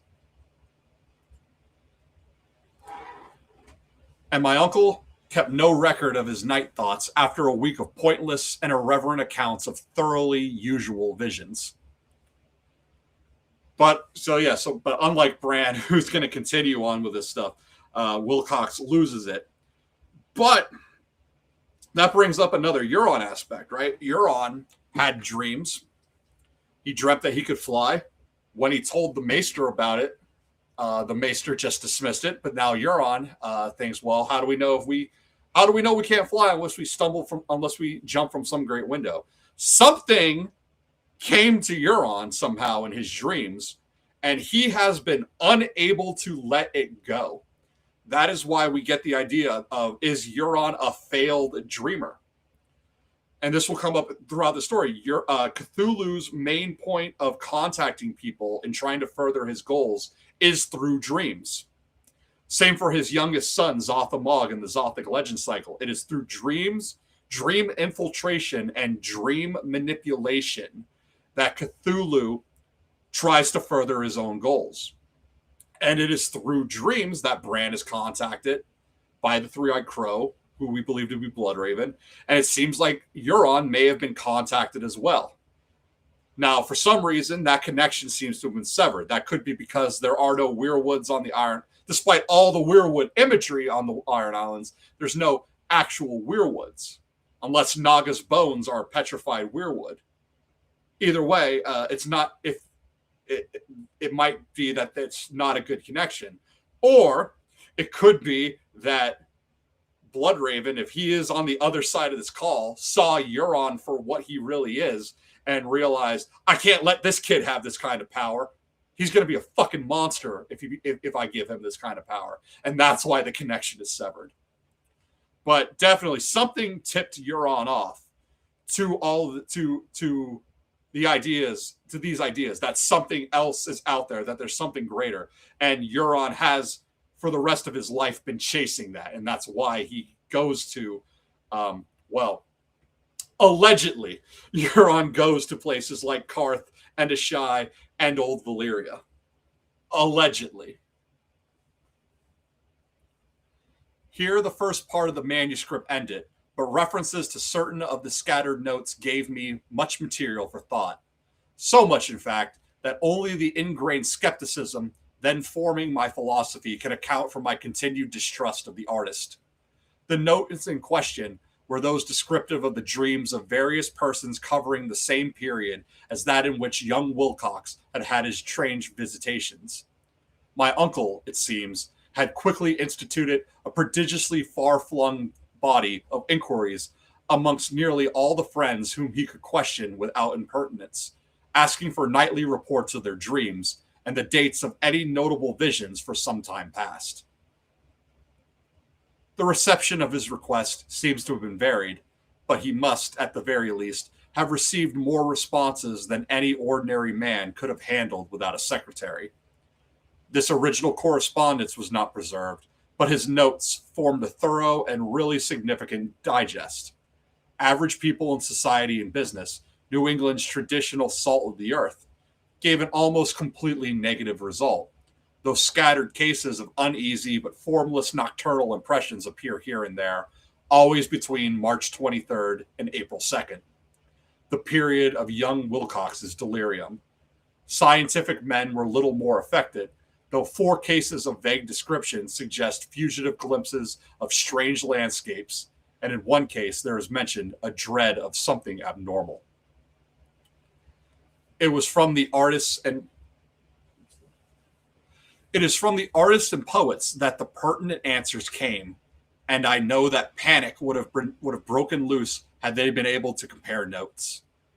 As it was, lacking their original letters, I half suspected the compiler of having asked leading questions or of having edited the correspondence in corroboration of what he had lately resolved to see. That is why I continued to feel that Wilcox, somehow cognizant of the old data which my uncle had possessed, had been imposing on the veteran scientist.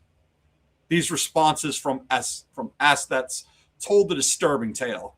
From February 28th to April 2nd, a large proportion of them had dreamt very bizarre things, the intensity of the dreams being immeasurably the stronger during the period of the sculptor's delirium.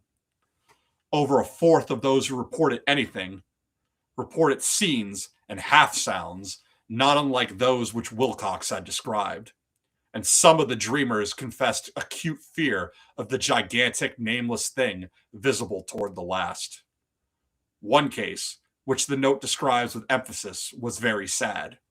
The subject, a widely known architect with leanings toward Theosophy and occultism went violently insane on the date of young Wilcox's seizure and expired several months later after incessant screamings to be saved from some escaped denizen of hell. Had my uncle referred to these cases by name instead of merely by number, I should have attempted some corroboration and personal investigation. But as it was, I succeeded in tracing down only a few. All of these, however, bore out the notes in full. I have often wondered, and all the objects of the professor's questioning felt as puzzled as did this fraction. It is well that no explanation shall ever reach them. The press cuttings, as I have intimated, touched on cases of panic, mania, and eccentricity during the given period. Professor Angle must have employed a cutting bureau, for the number of extracts was tremendous and the sources scattered throughout the globe. Here was a nocturnal suicide in London, where a lone sleeper had leapt from a window after a shocking cry, so maybe he thought he could fly. Darkest joke, darkest joke, darkest joke, darkest joke. Here, likewise, a rambling letter to the editor of a paper in South America, where a fanatic deduces a dire future from visions he has seen. A dispatch from California describes a Theosophist colony as donning white robes en masse for some glorious fulfillment which never arrives, whilst items from India speak guardedly of serious native unrest toward the end of March. Voodoo orgies multiply in Haiti, and African outposts report ominous mutterings. American officers in the Philippines find certain tribes bothersome about this time, and New York policemen are mobbed by hysterical Levantines on the night of March 22nd to the 23rd. The west of Ireland, too, is full of wild rumor and legendary, and a fantastic painter named Ardois Bonnet hangs a blasphemous dream landscape in the Paris Spring Salon of 1926. And so numerous are the recorded troubles in insane asylums that only a miracle could have stopped the medical fraternity from noting strange parallelisms and drawing mystified conclusions. A weird bunch of cuttings, all told, and I can at this date scarcely envisage the callous rationalism with which I set them aside. But I was then convinced that young Wilcox had known of the older matters mentioned by the professor. Chapter 2, The Tale of Inspector Legras.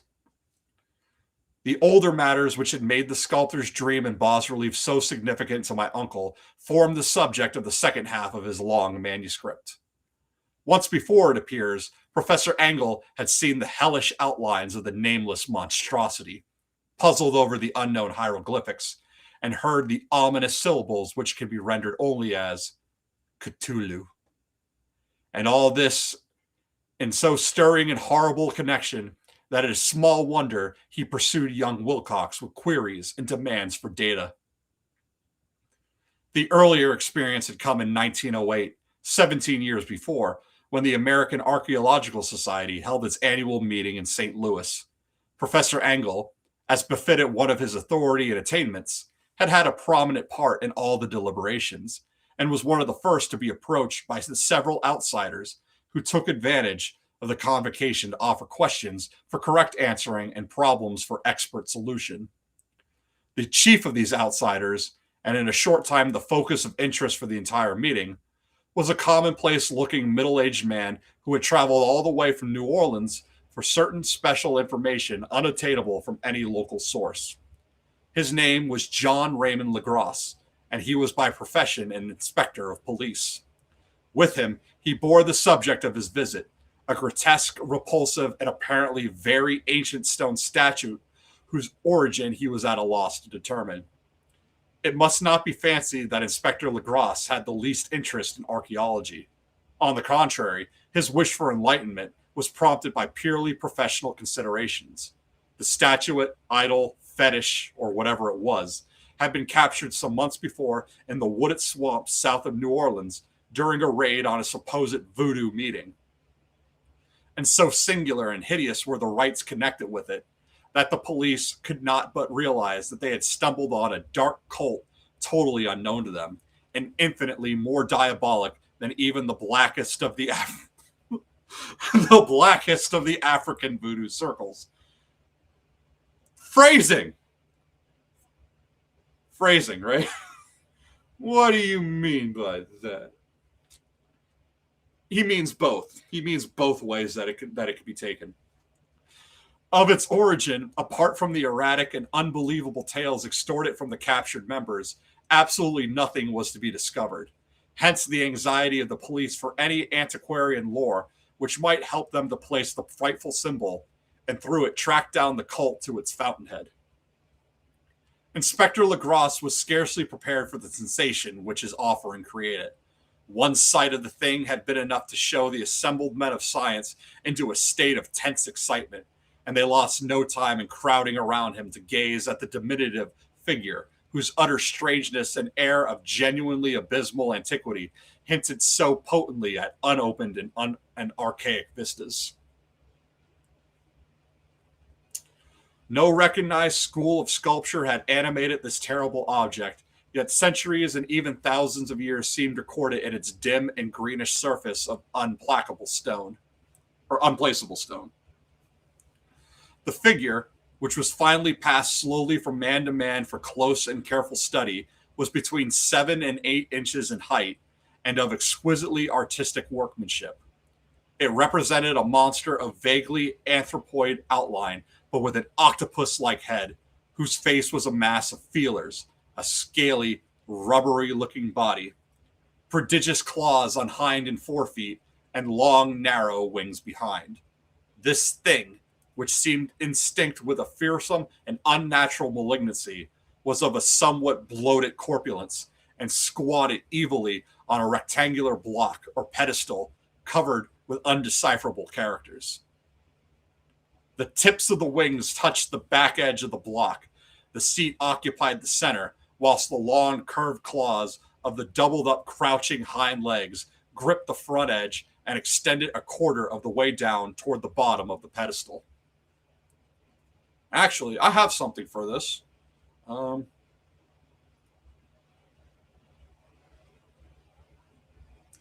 Where are you? There we go. So this is a figure of Cthulhu, an actual sculpture of Cthulhu.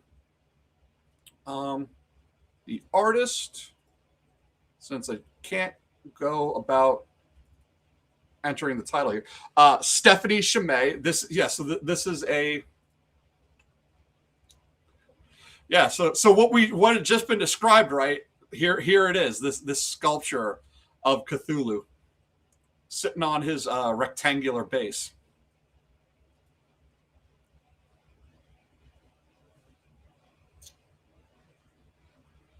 The tips of the wings touched the back edge of the block. The seat occupied the center, whilst the long, curved claws of the doubled-up crouching hind legs gripped the front edge and extended a quarter of the way down toward the bottom of the pedestal. The cephalopod head was bent forward, so that the ends of the facial feelers brushed the backs of huge forepaws, which clasped the croucher's elevated knees. The aspect of the whole was abnormally lifelike, and the more subtly fearful because its source was so totally unknown. And you take this, right, and you juxtapose it with the Damp Hair's vision, his shade of the evening visions of Euron. The gods are impaled on the Iron Throne, and Euron now has a face full of tentacles. You see where the origins of this are coming from. Its vast, awesome, and incalculable age was unmistakable, yet not one link did it show with any known type of art belonging to civilization's youth, or indeed to any other time. Totally separate and apart, its very material was a mystery, for the soapy, greenish black stone with its golden or iridescent flecks and striations resembled nothing familiar to geology or mineralogy. So it's a greasy, gray, black stone.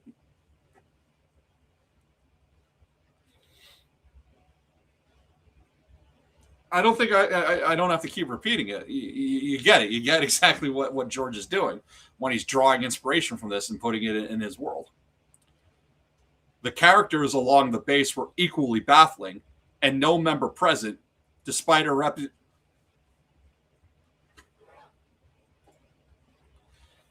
representation of half the world's leading experts learning in this field, could form the least notion of even their remotest linguistic kinship. They, like the subject and material, belong to something horribly remote and distinct from mankind as we know it, something frightfully suggestive of old and unhallowed cycles of life in which our world and our conceptions have no part. And yet, as the members severally shook their heads and confessed defeat at the inspector's problem, there was one man in that gathering who suspected a touch of bizarre familiarity in the monstrous shape and writing, and who presently told with some diffidence of the odd trifle he knew. This person was the late William Channing Webb, professor of anthropology in Princeton University, and an explorer of no slight note. Professor Webb had been engaged 48 years before in a tour of Greenland and Iceland in search of some runic inscriptions which he failed to unearth.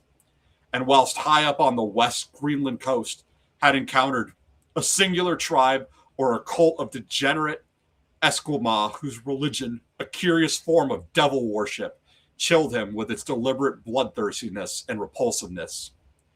It was a faith of which other Eskimos knew little, in which they mentioned only with shudders, saying that it had come down from horribly ancient eons before ever the world was made. So, going for a less racial aspect in George's world, Eskimos, so this is like the free folk, the ones who worship the others, right? People living in a frozen north worshiping these eldritch gods. Here it's Eskimos in the world of Ice. In George's world, it would be the free folk, certain clans of the free folk, and the Skagosi. They're up there too. This is, in fact, the way that he is characterizing these Eskimos is probably the way that Roose Bolton would characterize the Skagosi.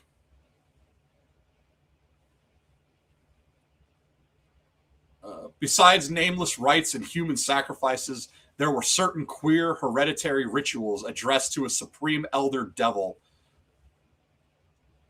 or Tarnathuk. I don't know how to pronounce that. And of this, Professor Webb had taken a careful phonetic copy from an aged Angakok or wizard priest, expressing the sounds in Roman letters as best he knew how. So a wizard priest. Oh, this is just straight up Rolorism right now. But just now of prime significance was the fetish which this cult had cherished, and around which they danced when the aurora leapt high over the ice cliffs. I don't want to just dance. I don't want to dance at the equinox. I want to be a real witch. It was, the professor stated, a very crude bas-relief of stone comprising a hideous picture and some cryptic writing. And so far as he could tell, it was a rough parallel in all essential features of the bestial thing now lying before the meeting. This data, received with suspense and astonishment by the assembled members, proved doubly exciting to Inspector Legrasse, and he began at once to ply his informant with questions. Having noted and copied an oral ritual among the swamp cult worshippers his men had arrested, he besought the professor to remember as best he might the syllables taken down amongst the diabolist Eskimos. There then followed an exhaustive comparison of details, and a moment of really odd silence, when both detectives and scientists agreed on the virtual identity of the phrase common to two hellish rituals so many worlds of distance apart. What, in substance, both the Eskimo wizards and the Louisiana swamp priests had chanted to their kindred idols was something very like this, the word divisions being guessed at from traditional breaks in the phrase as chanted aloud. Fwangli Magal Noth, Cthulhu Ryla Wog Nagal Fatagan. Legrasse had one point in advance of Professor Webb, for several among his mongrel prisoners had repeated to him what older celebrants had told him that the words meant. This text, as given, ran something like this. In his house at Ryla, dead Cthulhu waits dreaming. And so, yeah, the drowned god of Ironborn mythology and his sunken watery halls. It is Cthulhu in his sunken city of Ryla. And now, in response to a general and urgent demand, Inspector Legrasse related as fully as possible his experience with the swamp worshippers, telling a story to which I could see my uncle attach profound significance. It savored of the wildest dreams of mythmaker and theosophist, and disclosed an astonishing degree of cosmic imagination among such half-castes and pariahs as might be expected to possess it.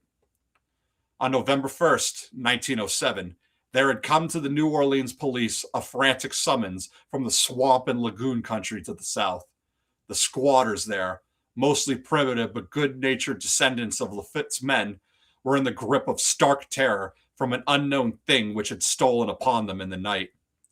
It was voodoo, apparently, but voodoo of a more terrible sort than they had ever known, and some of their women and children had disappeared since the malevolent tom-tom had begun its incessant beating far within the black haunted woods where no dweller ventured. There were insane shouts and harrowing screams, soul-chilling chants, and dancing devil flames. And the frightened messenger added, the people could stand it no more. So here you get a mix of, one, it brings to vision the forests of the Ifakevron, of these grottos and uncomfortable silences, but then you follow it up with the screams and the harrowing screams, soul-chilling chants, devil flames. This also starts to sound like the end of Hardhome. What happened to Hardhome? So a body of 20 police, filing 2 carriages and an automobile, had set out in the late afternoon with the shivering squatter as a guide. At the end of the passable road, they alighted, and for miles splashed on in silence through the terrible cypress woods where day never came. Ugly roots and malignant hanging nooses of Spanish moss beset them, and now and then a pile of dank stones or fragment of a rotting wall intensified by its hint of morbid habitation, a depression which every malformed tree and every fungus islet combined to create.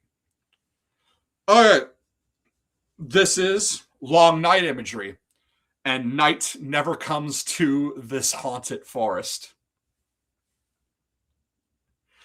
And the trees are malformed, and there are fungus islets. And I talked before that the weirwoods are like a cross between a tree and a fungus. And yeah, so no daylight comes to the weirwood fungus forest. At length, the squatter settlement, a miserable huddle of huts, hove in sight, and hysterical dwellers ran out to cluster around the group of bobbing lanterns. The muffled beat of tom-toms was now faintly audible far, far ahead, and a curdling shriek came at infrequent intervals when the wind shifted. A reddish glare, too, seemed to filter through the pale undergrowth beyond endless avenues of forest night. Reluctant even to be left alone again, each one of the cowed squatters refused point blank to advance another inch toward the scene of unholy worship. So Inspector Legrasse and his 19 colleagues plunged on, unguided, into a black arcade of horror that none of them had ever trod before. So they refused to go in. And this is, if I want to make another connection to fish people, I'll bring up the Thousand Islands, and how even though they're islanders, they refuse to go into the water, even when threatened with death. And here, these squatters, these primitive squatters, as they're being called, they refuse to go into the forest, no matter how much you force them to.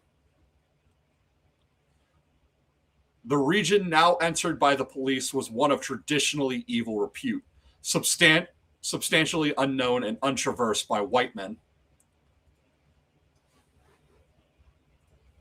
There were legends of a hidden lake unglimpsed by mortal sight, in which dwelt a huge, formless, white, pulpous thing with luminous eyes, and squatters whispered that bat-winged devils flew up out of the caverns in inner earth to worship it at midnight. They said it had been there before Deliberville, before LaSalle, before the Indians, and before even the wholesome beasts and birds of the wood. It was nightmare itself, and to see it was to die, but it made men dream, and so they knew enough to keep away. The present voodoo orgy was, indeed, on the merest fringe of this abhorred area, but that location was bad enough. Hence, perhaps, the very place of the worship had terrified the squatters more than the shocking sounds and incidents. Only poetry or madness could do justice to the noises heard by Legras's men as they plowed on through the black morass toward the red glare and the muffled tom-toms. There are vocal qualities peculiar to men and vocal qualities peculiar to beasts, and it is terrible to hear the one when the source should yield the other. Animal fury and orgiastic license here whip themselves to demonic heights by howls and squawking ecstasies that tore and reverberated through those nighted woods like pestilential tempests from the gulfs of hell. Now and then the less organized ululation would cease, and from what seemed a well-drilled chorus of hoarse voices would rise and sing-song chant that hideous phrase or ritual. Thwog Lagaim Wog Nafal, Cthulhu Ryla, Wog Nagal Fatagan. Then the men, having reached a spot where the trees were thinner, came suddenly in sight of the spectacle itself. 4 of them reeled, 1 fainted, and 2 were shaken into a frantic cry, which the mad cacophony of the orgy fortunately deadened. Legras dashed swamp water on the face of the fainting man, and all stood trembling and nearly hypnotized with horror. In a natural glade of the swamp stood a grassy island of perhaps an acre's extent, clear of trees and tolerably dry. On this now leapt and twisted a more indescribable horde of human abnormality than any but a Sime or an Angorla could paint. Void of clothing, this hybrid spawn were braying, bellowing, and writhing about a monstrous ring-shaped bonfire, in the center of which, revealed by occasional rifts in the curtain of flame, stood a great granite monolith some 8 feet high, on top of which, incongruous with its diminutiveness, rested the noxious carven statue. From a wide circle of 10 scaffolds set up at regular intervals, with the flame-girt monolith as a center hung, head downward, the oddly marred bodies of the helpless squatters who had disappeared. It was inside this circle that the ring of worshippers jumped and roared, the general direction of the mass motion being from left to right, an endless bacchanal between the ring of bodies and the ring of fire.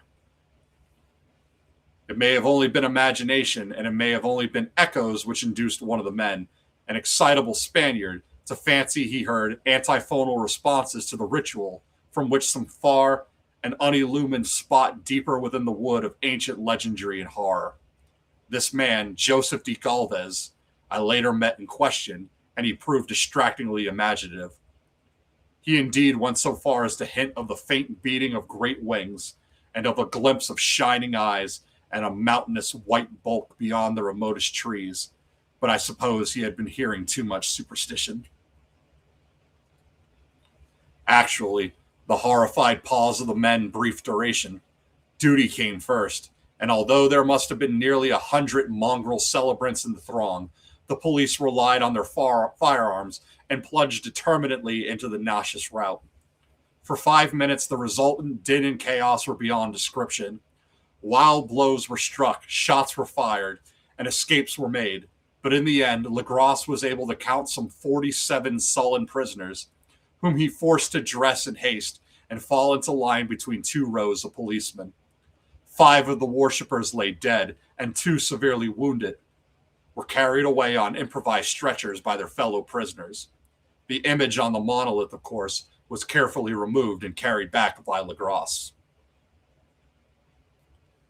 Examined at headquarters after a trip of intense strain and weariness, the prisoners all proved to be men of very low mixed blood and mentally aberrant type.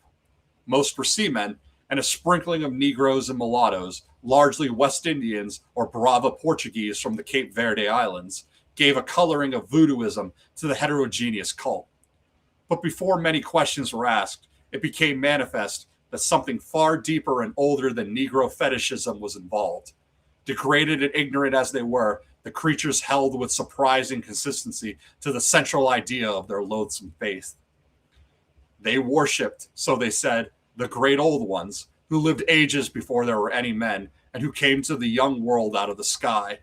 Those old ones were gone now, inside the earth and under the sea, but their dead bodies had told their secrets and dreams to the first men, who formed a cult which had never died. This is the quote that I pull up a lot when talking about the old gods and these Lovecraftian connections, and how deep this runs. So the old ones were gone now, inside the earth and under the sea, but their dead bodies had told their secrets in dreams to the first men, who formed a cult which had never died. This was that cult, and the prisoners said it had always existed and always would exist, hidden in distant wastes and dark places all over the world, until the time when the great priest Cthulhu, from his dark house in the mighty city of Ryla under the waters, should rise and bring the earth again beneath his sway. Someday he would call, when the stars were ready, and the secret cult would always be waiting to liberate him. So it's only when the stars are right that they are able to do this, that these great old ones are able to escape from their prisons and manifest in physical form on Earth. And what are we constantly being reminded of in A Song of Ice and Fire? What's up there is making its rounds and is going to come back again. The Red Comet, the bleeding star bespoke the end. These were the times when the world would be remade in the graves and the charnel pits. Meanwhile, no more must be told. There was a secret which even torture could not extract. Mankind was not absolutely alone among the conscious things of Earth, for shapes came out of the dark to visit the faithful few. But these were not the great old ones. No man had ever seen the old ones. The carven idol was great Cthulhu, but none might say whether or not the others were precisely like him. No one could read the old writings now, but things were told by word of mouth. The chanted ritual was not the secret. That was never spoken aloud, only whispered. The chant meant only this: in his house at Ryla, dead Cthulhu waits dreaming. And yeah, so when we think too, like the first men, there are things written, but they are in runes, in this runic language that our modern Northmen don't seem to know, because the North is forgotten. The North is forgotten a lot. They are supposed to be of the first men, yet they do not speak the old tongue. It is only beyond the wall that they still speak the old tongue. So it's only beyond the wall that there might even be anyone, if they're literate, who could translate the runic inscriptions of the first men. And it is among those free folk, they're the ones who worship the others. But then we also get tales of worship of some like crab gods and all kinds of other aquatic things. So we see George is playing with this, and how he puts it in his Far East in Ashai, and he puts it in the Iron Islands, and he puts it in the North. And there are like all of these convergent points dotted all over the map.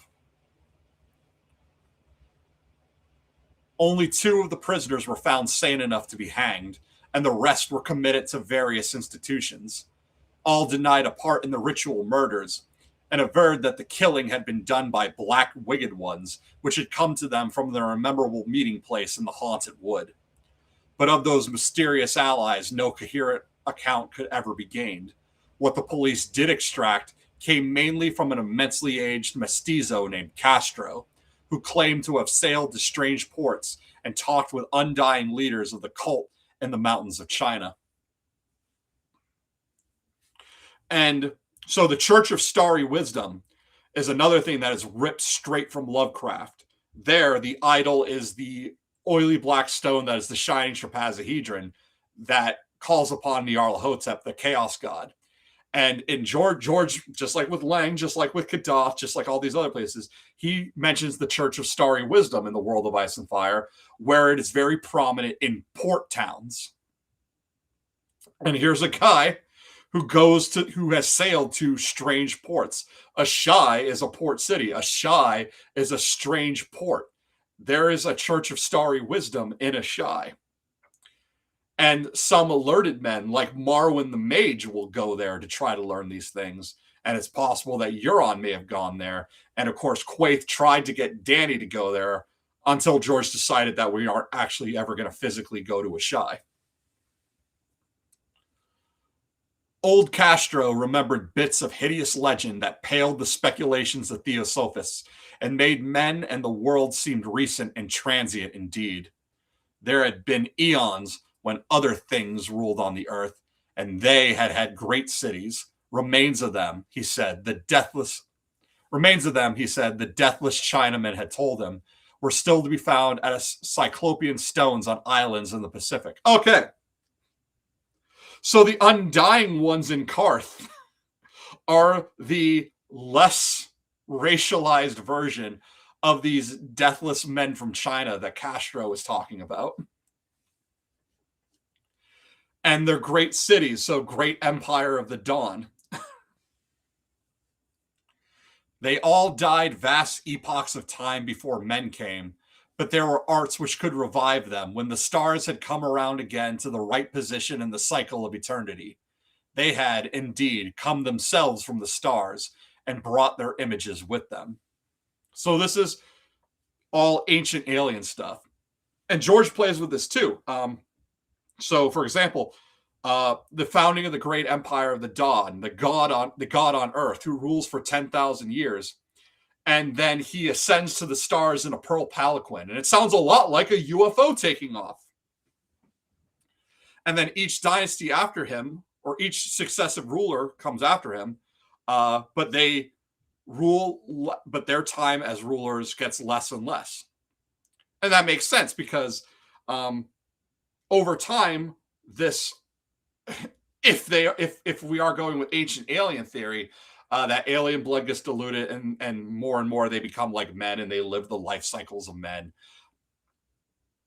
There's nothing here to say that that's for sure. Just that if George wants to play with that idea, he's the gardener that he is. He has planted that seed and could come to it. I don't think he's going to come to it and have it all be aliens. He's joked that he could have, rocks fall he could have a rocks fall, everyone dies story. But even though I'm sure he's not going to do it, it's always there. It's always a possibility. And is Ryla a play on R'hllor? Oh, yeah, because George loves his parallels. Ryla is a sunken city, but R'hllor is a fire god. So what is ice and fire? But you also have ice and water. Victarion is actually the perfect example of this Ryla R'hllor thing, because Victarion, after coming into contact with Makoro, has now taken on two gods. He honors the red god R'hllor, but he honors the drowned god, and that's seen with his sacrifice when they take the willing maiden, and he sacrifices the 7 most beautiful women, and by putting them out on a raft and setting them on fire. Those that burn go to R'hllor, and those that drown go to the drowned god. So Victarion is this this melding of Ryla and R'hllor all into one spot. Frozen fire. Victarion is fire. He's not fire and ice, but he's fire and water. But the Iron Islands have a lot of weirwood imagery, so there is a lot of ice imagery to the Iron Islands. These great old ones, Castro continued, were not composed altogether of flesh and blood. They had shape, for did not this star-fashioned image prove it, but that shape was not made of matter. When the stars were right, they could plunge from world to world through the sky, but when the stars were wrong, they could not live. But although they no longer lived, they would never really die. They all lay in stone houses in their great city of Ryla, preserved by the spells of mighty Cthulhu for a glorious resurrection when the stars and the earth might once more be ready for them.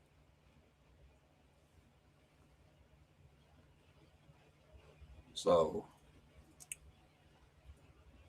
that which is dead can eternal lie, and in strange eons even death may die. That is the famous saying. And then George gives us the Ironborn prayer. What is dead may never die, but rises again harder and stronger. This is where we're getting, this is where, you see where the seeds of that came from, right? It's all right here. But at that time, some force from outside must serve to liberate their bodies. The spells that preserve them intact likewise prevented them from making an initial move, and they could only lie awake in the dark and think whilst uncounted millions of years rolled by. They knew all that was occurring in the universe, but their mode of speech was transmitted thought. Even now they talked in their tombs, when, after infinities of chaos, the first men came. The great old ones spoke to the sensitive among them by molding their dreams, for only thus could their language reach the fleshly minds of mammals. So it's all lining up. George has said we're never going to see literal gods on page, but we do feel the influence. There's always seems to be a hand coming through, right? A hand coming through, just giving things a little push. Giving things a little push. Euron is one of those things meant to give it a push. Bran is one of the things meant to give it a push. John, Danny, the dragons, the others, these are all things meant to give these events a little push, to bring out the truly monstrous. The others being like right now at the top of the truly monstrous of what really lays out there. And they come to the first men, and they speak to the sensitive among them through their dreams. This is Greensight. This is the creation of Greensight. This is how the children of the forest and the first with the gifts of Greensight that come among them. And then the first humans to become Greenseers. The sensitive among them are visited in their dreams. The children of the forest, they are the dreamers and the singers. And then some among the men also can be dreamers and singers. Then, whispered Castro, those first men formed the cult around small idols, which the great ones showed them. Idols brought in dim areas from dark stars. And remember, in George's story, the first men, they come to worship the old gods of the children of the forest. They don't continue whatever religion they came with from across the arm of Dorne or wherever they came from. They adopt the gods of the children of the forest. Idols brought in dim areas from dark stars, from small idols. The children of the forest themselves being small idols. That cult would never die till the stars came right again, and the secret priests would take great Cthulhu from his tomb to revive his subjects and resume his rule of Earth. The time would be easy to know, for then mankind would have become as the great old ones, free and wild and beyond good and evil, with laws and morals thrown aside, and all men shouting and killing and reveling in joy. So we can just, we might as well just pull up, just go into a search of ice and fire.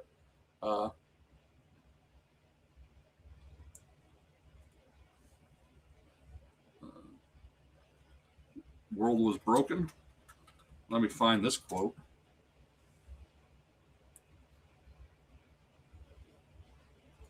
Yet the great empire of the dawn was not reborn, for the restored world was a broken place where every tribe of men went its own way, fearful of all the others, and war and lust and murder endured, even to our present day, or so the men and women of the further east believe.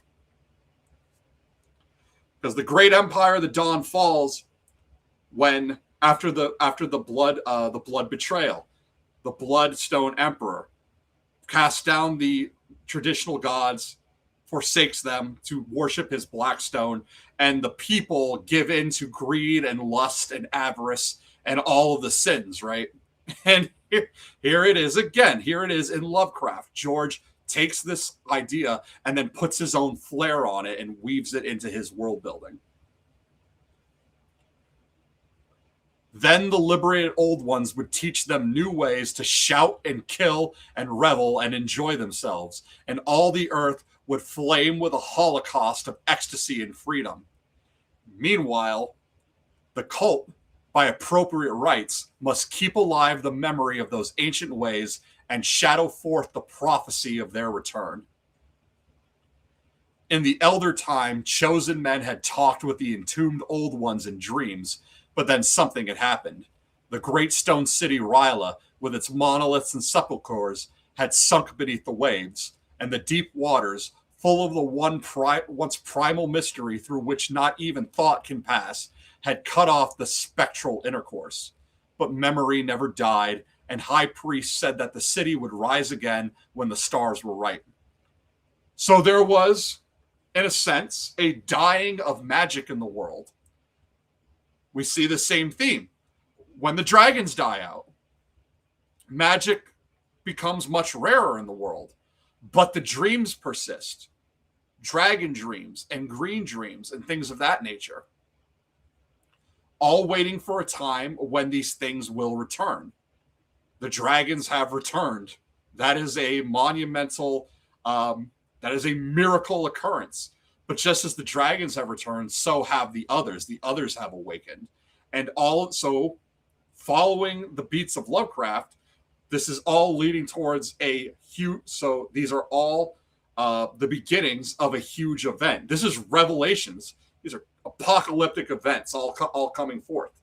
The dragons being reborn and the others awakening again are the signs of this. Again, the earth will be broken and remade. From the graves and charnel pits, the bleeding star bespoke the end.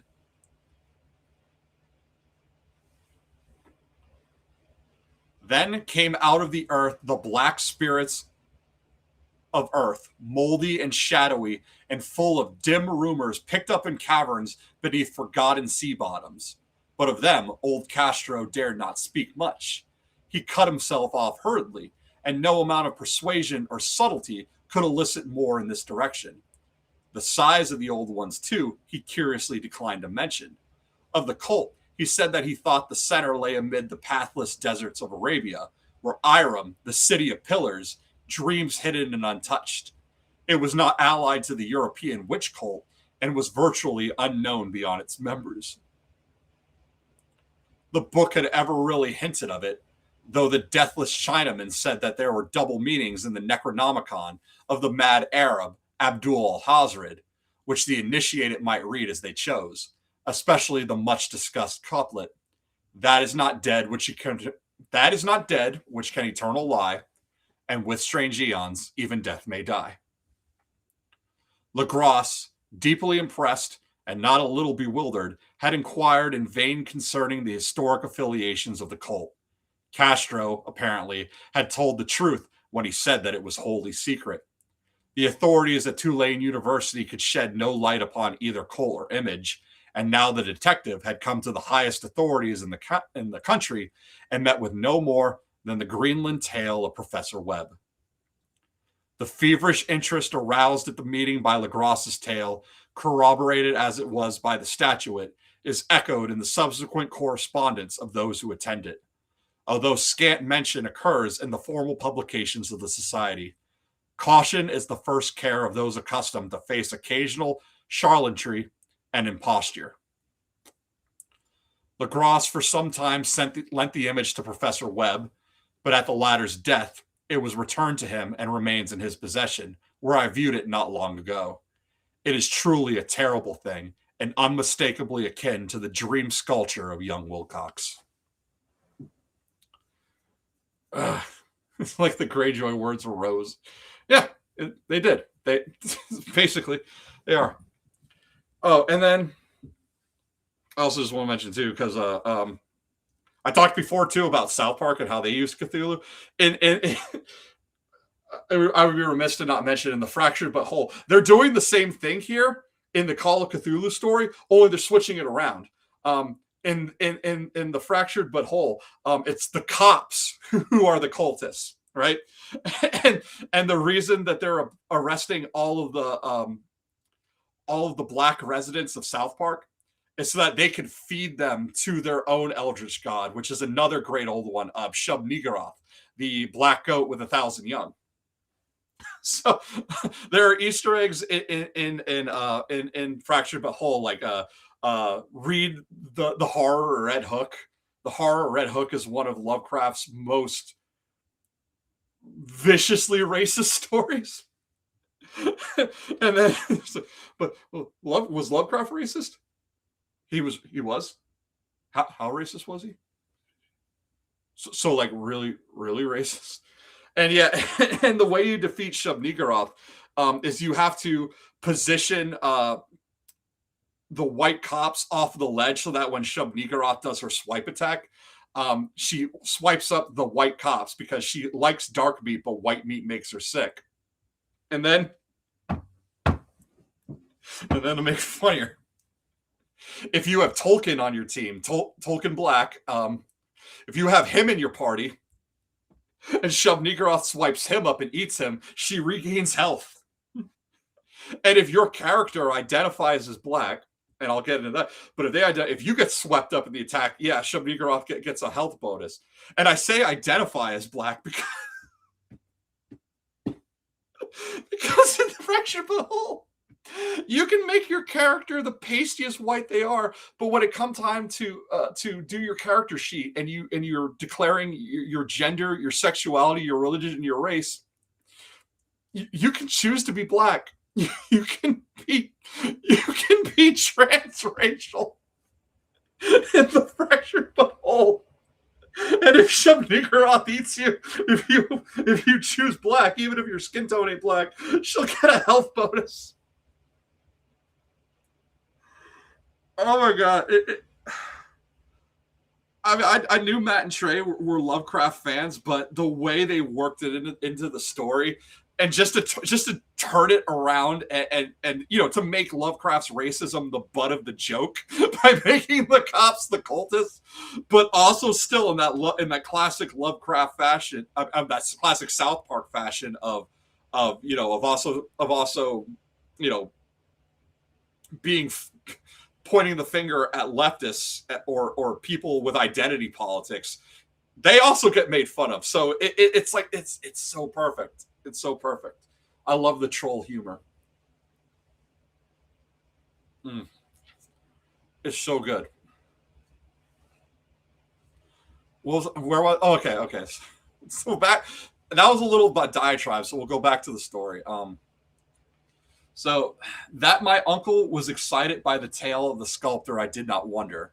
For what thoughts must arise upon hearing, after a knowledge of what Legras had learned of the cult, of a sensitive young man who had dreamt not only the figure and exact hieroglyphics of the swamp found image and the Greenland devil tablet, but had come in his dreams upon at least 3 of the precise words of the formula uttered alike by Eskimo Diabolus and mongrel Louisianians.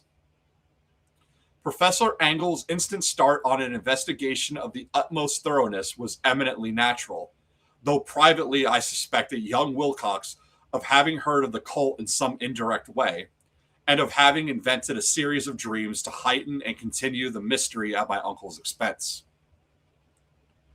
And yeah, I said, this is going to be the stream that gets me canceled.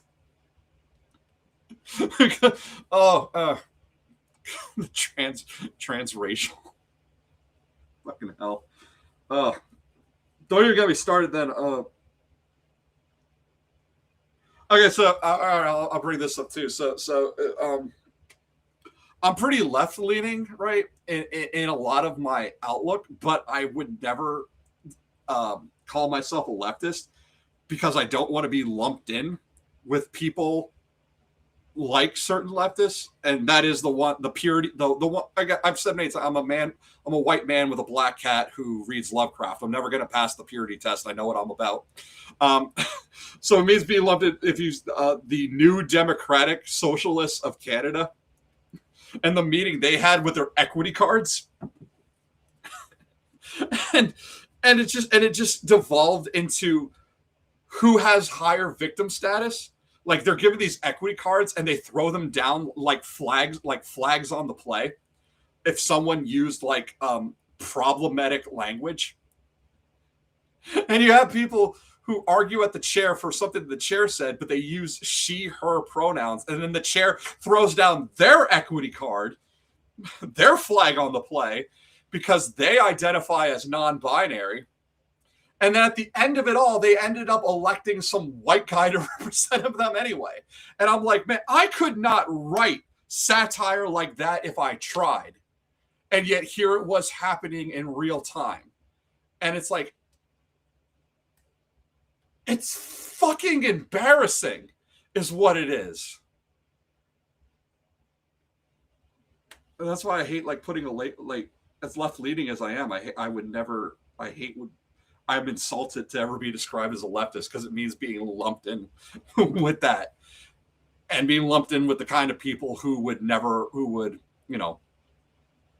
me read this kind of story out loud in the first place. But yeah, that's another diatribe. We'll go back.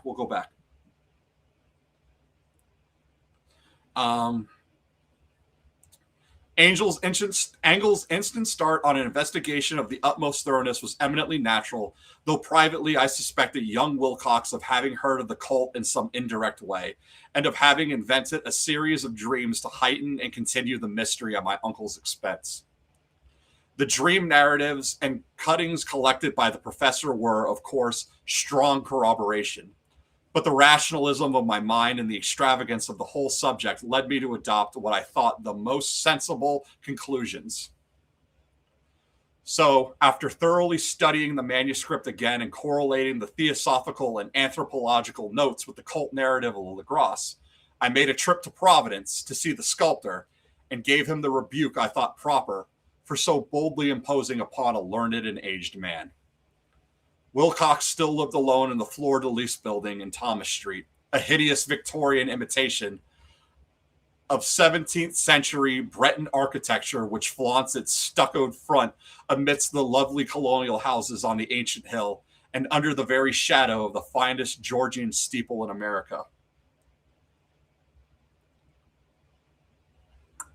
I found him at work in his rooms, and at once conceded from the specimens scattered about that his genius is indeed profound and authentic. He will, I believe, sometime be heard from as one of the great decadents, for he has crystallized in clay and will one day mirror in marble those nightmares and fantasies which Arthur Machen evokes in prose and Clark Ashton Smith makes visible in verse and painting. Dark, frail, and somewhat unkempt in aspect, he turned languid me at my knock and asked me my business without rising. When I told him who I was, he displayed some interest, for my uncle had excited his curiosity in probing his strange dreams, yet had never explained the reason for the study. I did not enlarge his knowledge in this regard, but sought with some subtlety to draw him out. In a short time, I became convinced of his absolute sincerity, for he spoke of the dreams in a manner none could mistake. They and their subconscious residum had influenced his art profoundly, and he showed me a morbid statue whose contours almost made me shake with the potency of its black suggestion.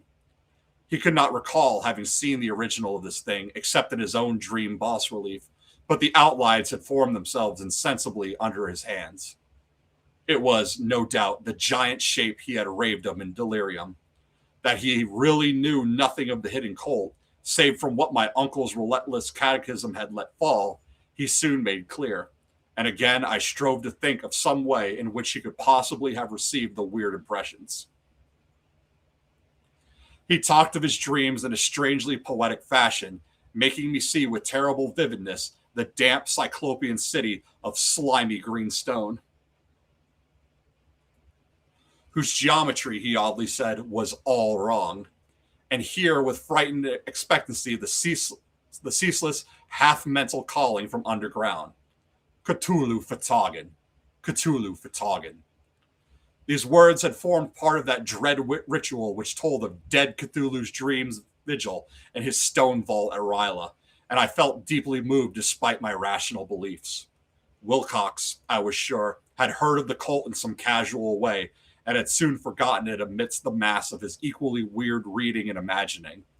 Led, later, by virtue of its sheer impressiveness, it had found subconscious expression in dreams, in the bas relief, and in the terrible statue I now beheld, so that his imposture upon my uncle had been a very innocent one.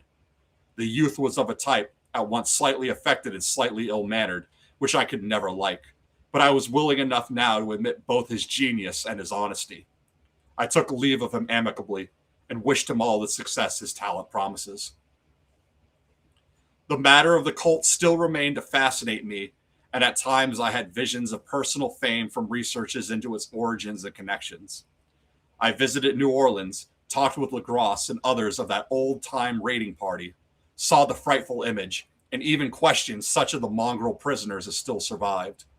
Old Castro, unfortunately, had been dead for some years.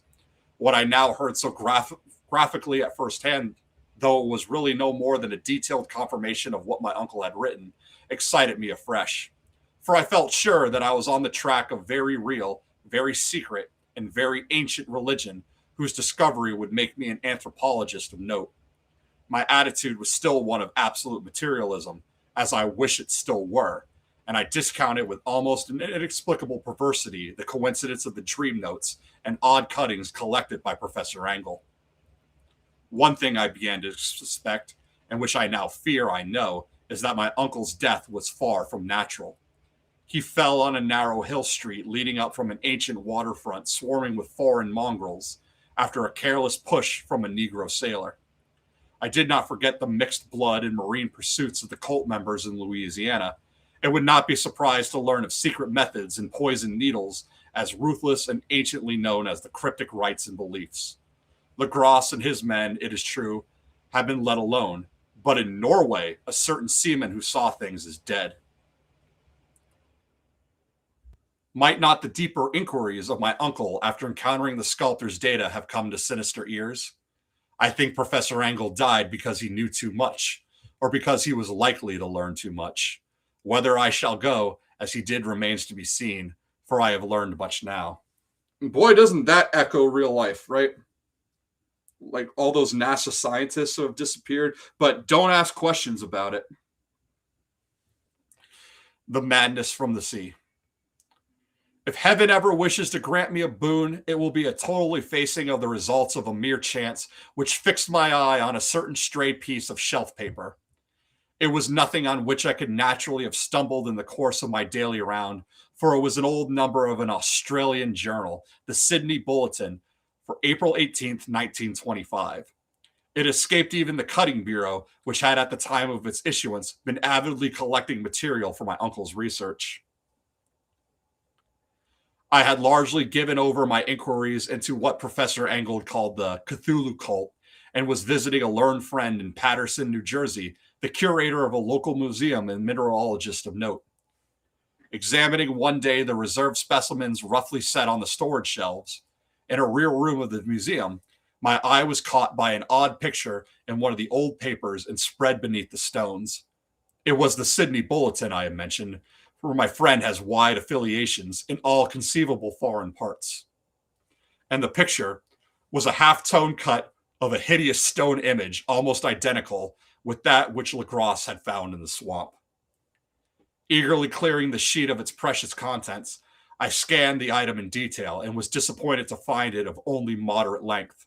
What it suggested, however, was of portentous significance to my flagging quest, and I carefully tore it out for immediate action. It read as follows.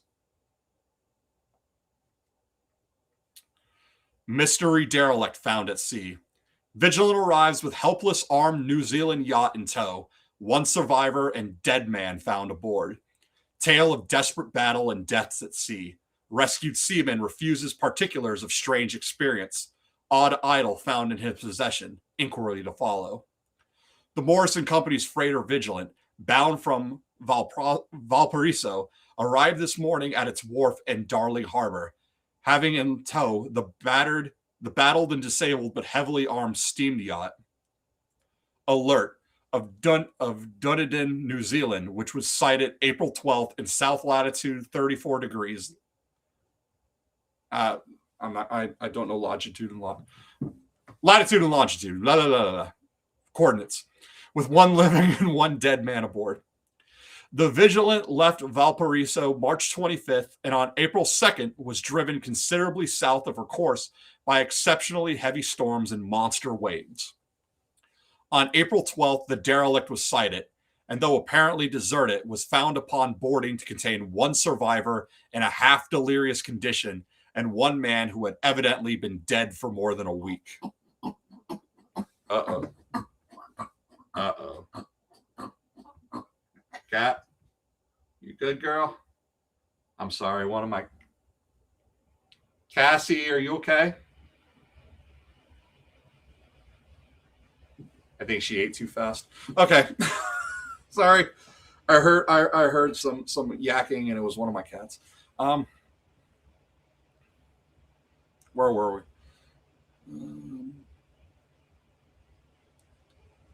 Okay, so one man been dead for more than a week.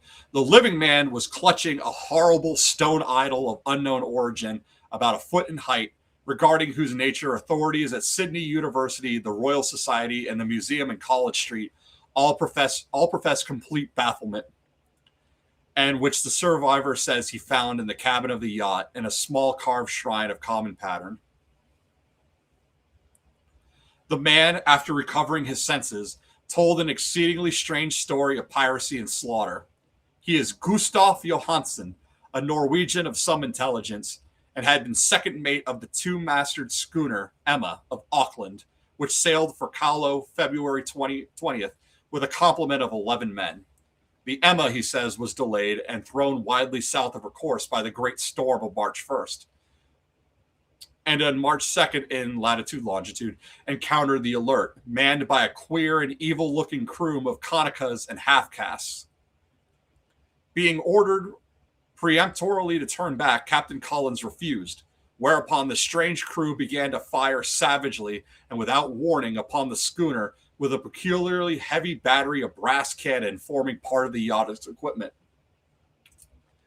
The Emma's men showed fight, says the survivor, and though the schooner began to sink from shots beneath the waterline, they managed to heave alongside their enemy and board her, grappling with the savage crew on the yacht's deck and being forced to kill them all, the number being slightly superior because of the particularly abhorrent and desperate, though rather clumsy mode of fighting.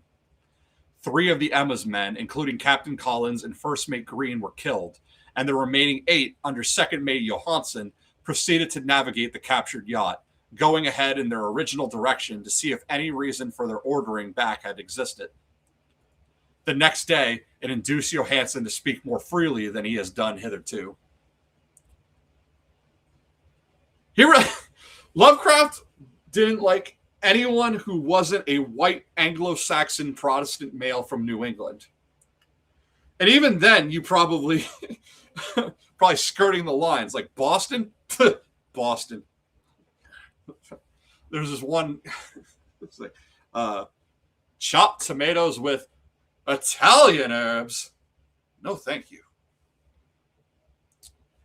This was all together with the picture of the hellish image. But what a train of ideas it started in my mind. Here were new treasuries of data on the Cthulhu cult and evidence that it had strange interests at sea as well as on land. What motive prompted the hybrid crew to order back the Emma as they sailed about with their hideous idol? What was the unknown island on which 6 of the Emma's crew had died, and about which the mate Johansen was so secretive? What had the Vice Admiralty's investigation brought out, and what was known of the noxious cult in Dunedin? And most marvelous of all, what deep and more than natural linkage of dates was this which gave a malign and now undeniable significance to the various turns of events so carefully noted by my uncle. March 1st, or February 28th, according to the international dateline, the earthquake and storm had come. From Dunedin, the Alert and her noisome crew had darted eagerly forth as if imperiously summoned, and on the other side of the earth, poets and artists had begun to dream of a strange, dank cyclopean city, whilst a young sculptor had molded in his sleep the form of the dreaded Cthulhu.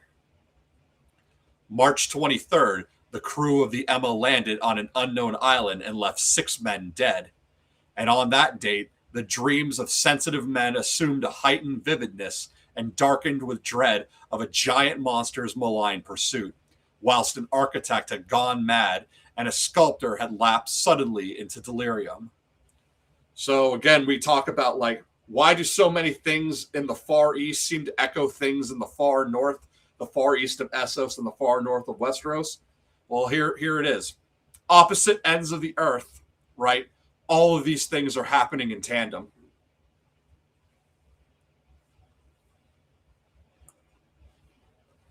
And what of this storm of April 2nd, the date on which all dreams of the dank city ceased and Wilcox emerged unharmed from the bondage of strange fever? What all of this and of those hints of old Castro about the sunken, starborn old ones and their coming reign, their faithful cult and their mastery of dreams? Was I tottering on the brink of cosmic horrors beyond man's power to bear? If so, they must be horrors of the mind alone, for in some way the 2nd of April had put a stop to whatever monstrous menace had begun its siege of mankind's soul. That evening, after a day of hurried cabling and arranging, I bade my host adieu and took a train for San Francisco. In less than a month, I was in Dunedin, where, however, I found that little was known of the strange cult members who had lingered in the old sea taverns. Waterfront scum was far too common for special mention, though there was vague talk about one inland trip whose mongrels had made, during which faint drumming and red flame were noted on the distant hills. In Auckland, I learned that Johansson had returned with yellow hair turned white after perfunctory and inconclusive questioning at Sydney, and had thereafter sold his cottage in West Street and sailed with his wife to his old home in Oslo. Of his stirring experience, he would tell his friends no more than he had told the Admiralty of the. Of his stirring experience, he would tell his friends no more than he had told his Admiralty officials, and all they could do was to give me his Oslo address. So he returns, and his hair has turned white. And the resurrection of John, right? When John comes back from the dead, will his hair turn white, and will he look a bit more Targaryen, especially if his body is whited before his comeback? After that, I went to Sydney and talked profitlessly with seamen and members of the Vice Admiralty Court. I saw the alert, now sold and in commercial use, at Secular Quay in Sydney Cove, but gained nothing from its non-committal bulk.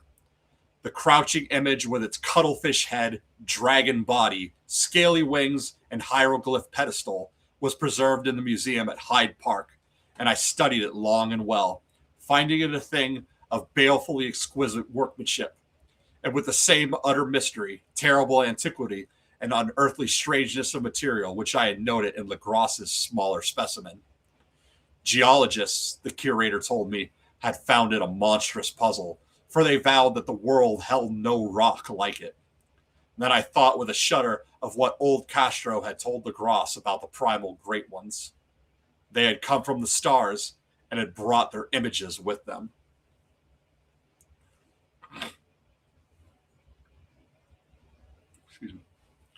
Shaken with such a mental revolution as I had never before known, I now resolved to visit Mate Johansson in Oslo. Man, it must be nice, right? To just be able to go from Providence to California to Australia to New Zealand and then to Norway. I wish I had this much travel money. Sailing from London, I re-embarked at once for the Norwegian capital, and one autumn day landed at the trim wharves in the shadow of the Edgeburg. Johansson's address, I discovered, lay in the old town of King Harold Hardrada, which kept alive the name of Oslo during all the centuries that the greater city masqueraded as Christian. I made the brief trip by taxicab and knocked with palpitant heart at the door of a neat and ancient building with plastered front. A sad-faced woman in black answered my summons, and I was stung with disappointment when she told me in halting English that Gustav Johansen was no more. He had not survived his return, said his wife, for the doings at sea in 1925 had broken him. He had told her no more than he had told the public, but had left a long manuscript of technical matters, as he said, written in English, evidently in order to safeguard her from the peril of casual perusal. During a walk through a narrow lane near the Gothenburg dock, a bundle of papers falling from an attic window had knocked him down. 2 Lacrosse sailors at once helped him to his feet, but before the ambulance could reach him, he was dead. Physicians found no adequate cause for the end and laid it to heart trouble and weakened constitution. I now felt gnawing at my vitals that dark terror which will never leave me. I too am at rest, accidentally or otherwise, persuading the widow that my connection with her husband's technical matters was sufficient to entice me to his manuscript. I bore the document away and began to read it on the London boat. It was a simple, rambling thing, a naive sailor's effort at a post-facto diary, and I strove to recall day by day that last awful voyage. I cannot attempt to transcribe it verbatim in all its cloudiness and redundance, but I will tell it just enough to show why the sound of the water against the vessel's sides became so unendurable to me that I stopped my ears with cottons. Johansen, thank God, did not know quite all, even though he saw the city and the thing. But I shall never sleep calmly again when I think of the horrors that lurk ceaselessly behind a life in time and in space, and those unhallowed blasphemies from elder stars which dream beneath the sea, known and favored by a nightmare cult, ready and eager to loose them on the world whenever another earthquake shall heave their monstrous stone city again to the sun and air. Johansen's voyage had begun just as he told it to the Vice Admiralty. The Emma and ballast had cleared Auckland on February 20th and had felt the full force of that earthquake-born tempest, which must have heaved up from the sea bottoms the horrors that filled men's dreams. So just like we're back to Dagon, something forced up from the sea. Once more under control, the ship was making good progress when held up by the alert on March 22nd, and I could feel the mate's regret as he wrote of her bombardment and sinking. And the swarthy cult fiends on the alert he speaks with significant horror. There was some peculiarly abominable quality about them, which made their destruction seem almost a duty, and Johansen shows ingenious wonder at the charge of ruthlessness brought against this party during the proceedings of the Court of Inquiry. Then, driven ahead by curiosity in their captured yacht under Johansen's command, the men sight a great stone pillar sticking out of the sea. Come upon a coastline of mingled mud, ooze, and weedy cyclopean masonry, which can be nothing less than the tangible substance of Earth's supreme terror. The nightmare corpse city of Ryla that was built in measureless eons behind history by the vast, loathsome shapes that seeped down from the dark stars. There lay great Cthulhu and his hordes, hidden in green, slimy vaults, and sending out at last, after cycles incalculable, the thoughts that spread fear to the dreams of the sensitive, and called imperiously to the faithful to come on a pilgrimage of liberation and restoration. All this Johansen did not suspect, but God knows he soon saw enough. I suppose that only a single mountaintop, the hideous monolith-crowned citadel whereon great Cthulhu was buried, actually emerged from the waters. When I think of the extent of all that may be brooding down there, I almost wish to kill myself forthwith. Johansen and his men were awed by the cosmic majesty of this dripping Babylon of elder demons, and must have guessed without guidance that it was nothing of this or any sane planet. Awe at the unbelievable size of the greenish stone blocks, at the dizzying height of the great carven monolith, and at the stupefying identity of the colossal statues and bas-reliefs with the queer image found in the shrine on the alert is poignantly visible in every line of the mate's frightened description. Without knowing what futurism is like, Johansson achieved something very close to it when he spoke of the city.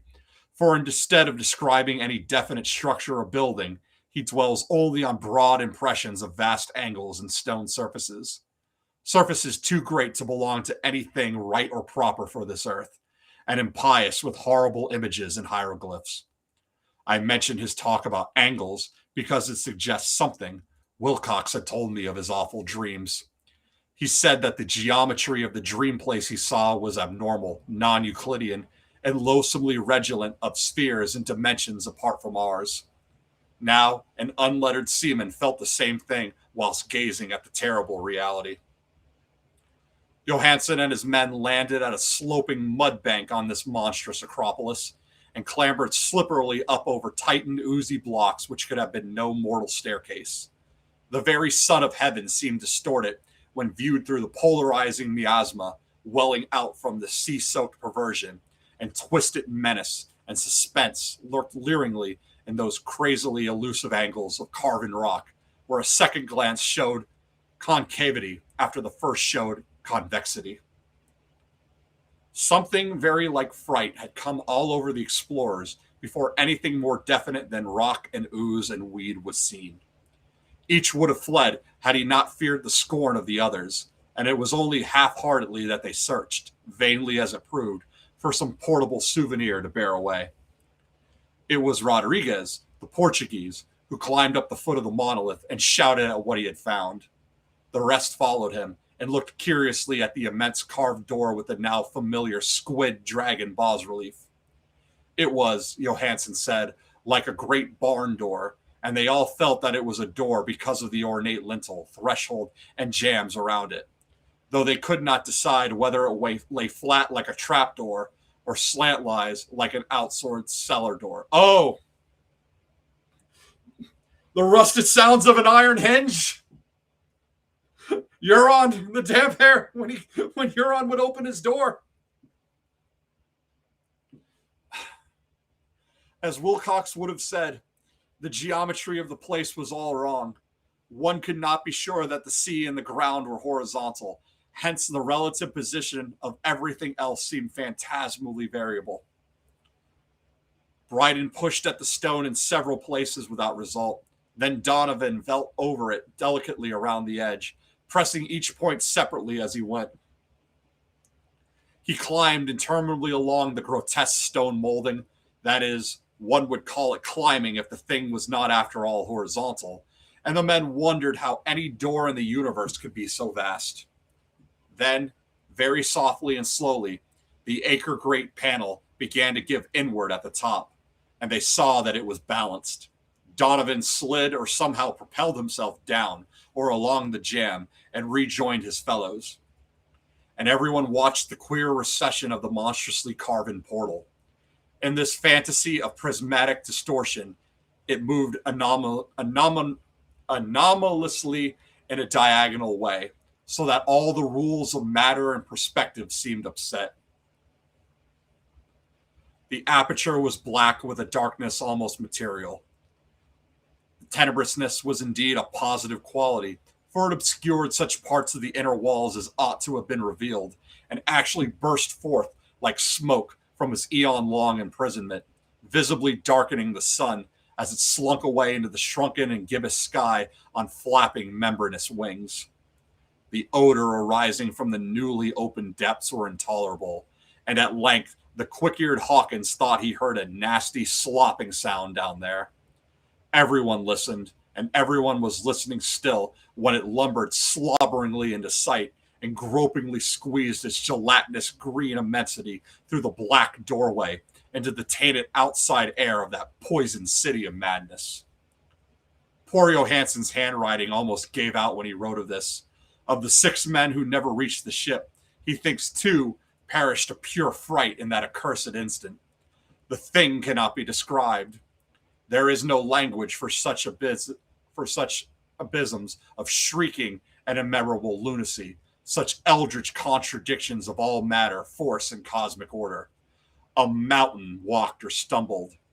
God, what wonder that across the earth a great architect went mad, and poor Wilcox raved with fever in that telepathic instant.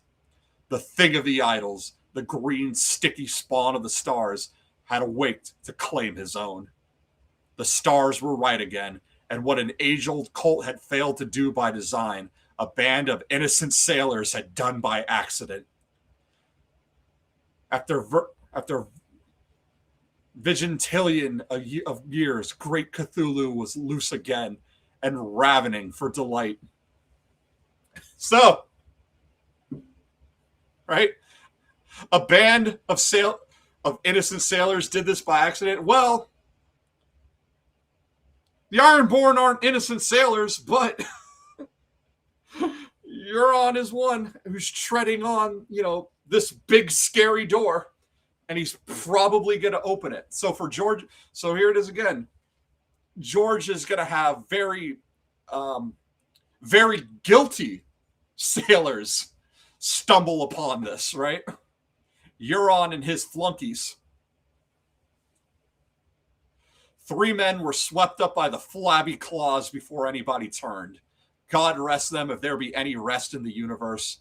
They were Donovan, Guerra, and Angstrom. Parker slipped off as the other 3 were plunging frenziedly over endless vistas of green-crusted rock to the boat, and Johansson swears he was swallowed up by an angle of masonry which shouldn't have been there, an angle which was acute, but behaved as if it were obtuse. So only Bryden and Johansson reached the boat and pulled desperately for the alert. As the mountainous monstrosity flopped down the slimy stones and hesitated, floundering at the edge of the water.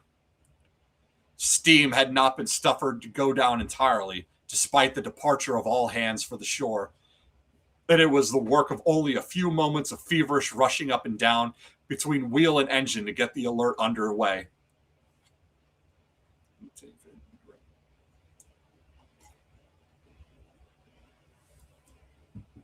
Slowly, amidst the distorted horrors of that indescribable scene, she began to churn the lethal waters.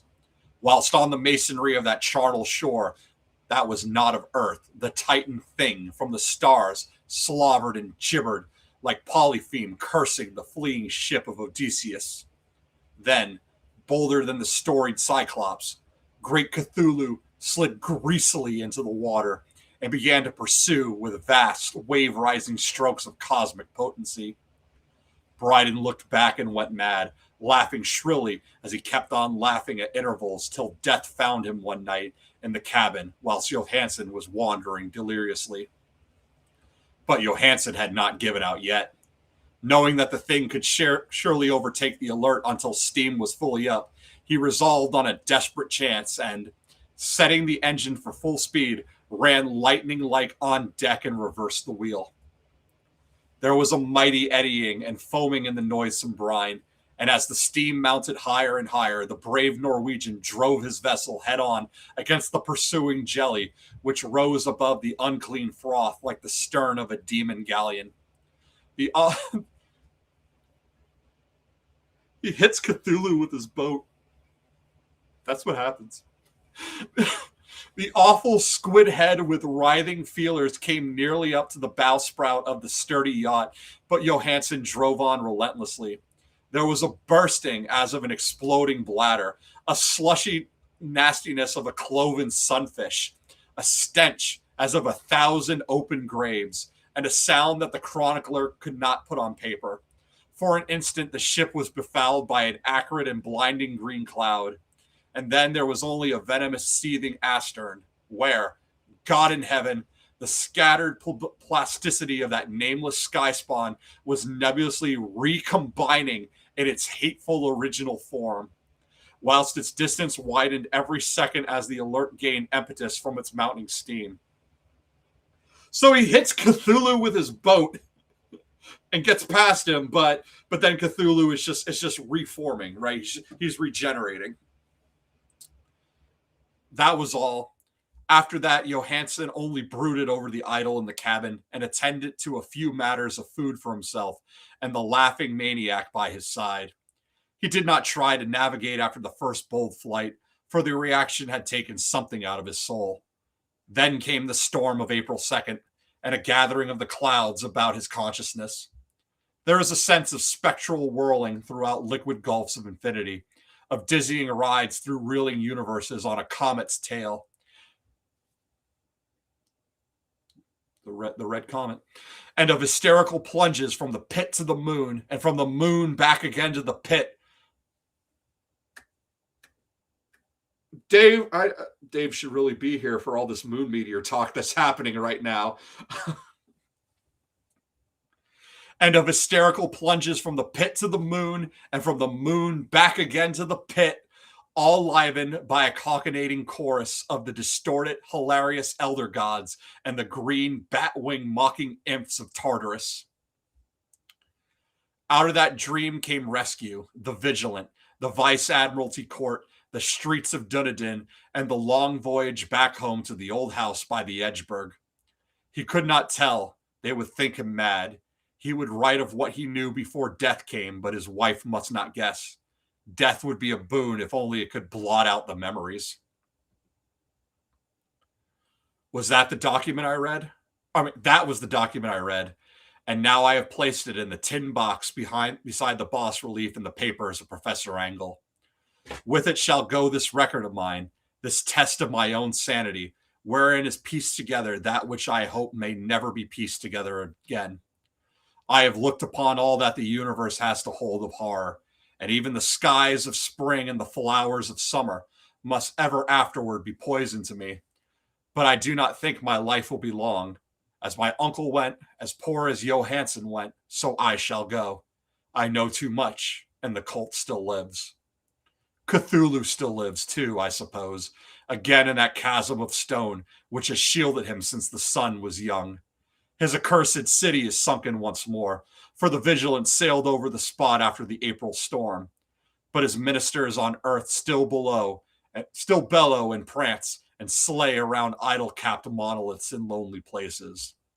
He must have been trapped by the sinking whilst within his black abyss, or else the world would by now be screaming with fright and frenzy. Who knows the end? What has risen may sink, and what has sunk may rise. Loathsomeness awaits, and dreams in the deep, and decay spreads over the tottering cities of men. A time will come, but I must not and cannot think. Let me pray that if I do not survive this manuscript, my executors may put caution before audacity and see that it meets no other eye. And that is the Call of Cthulhu.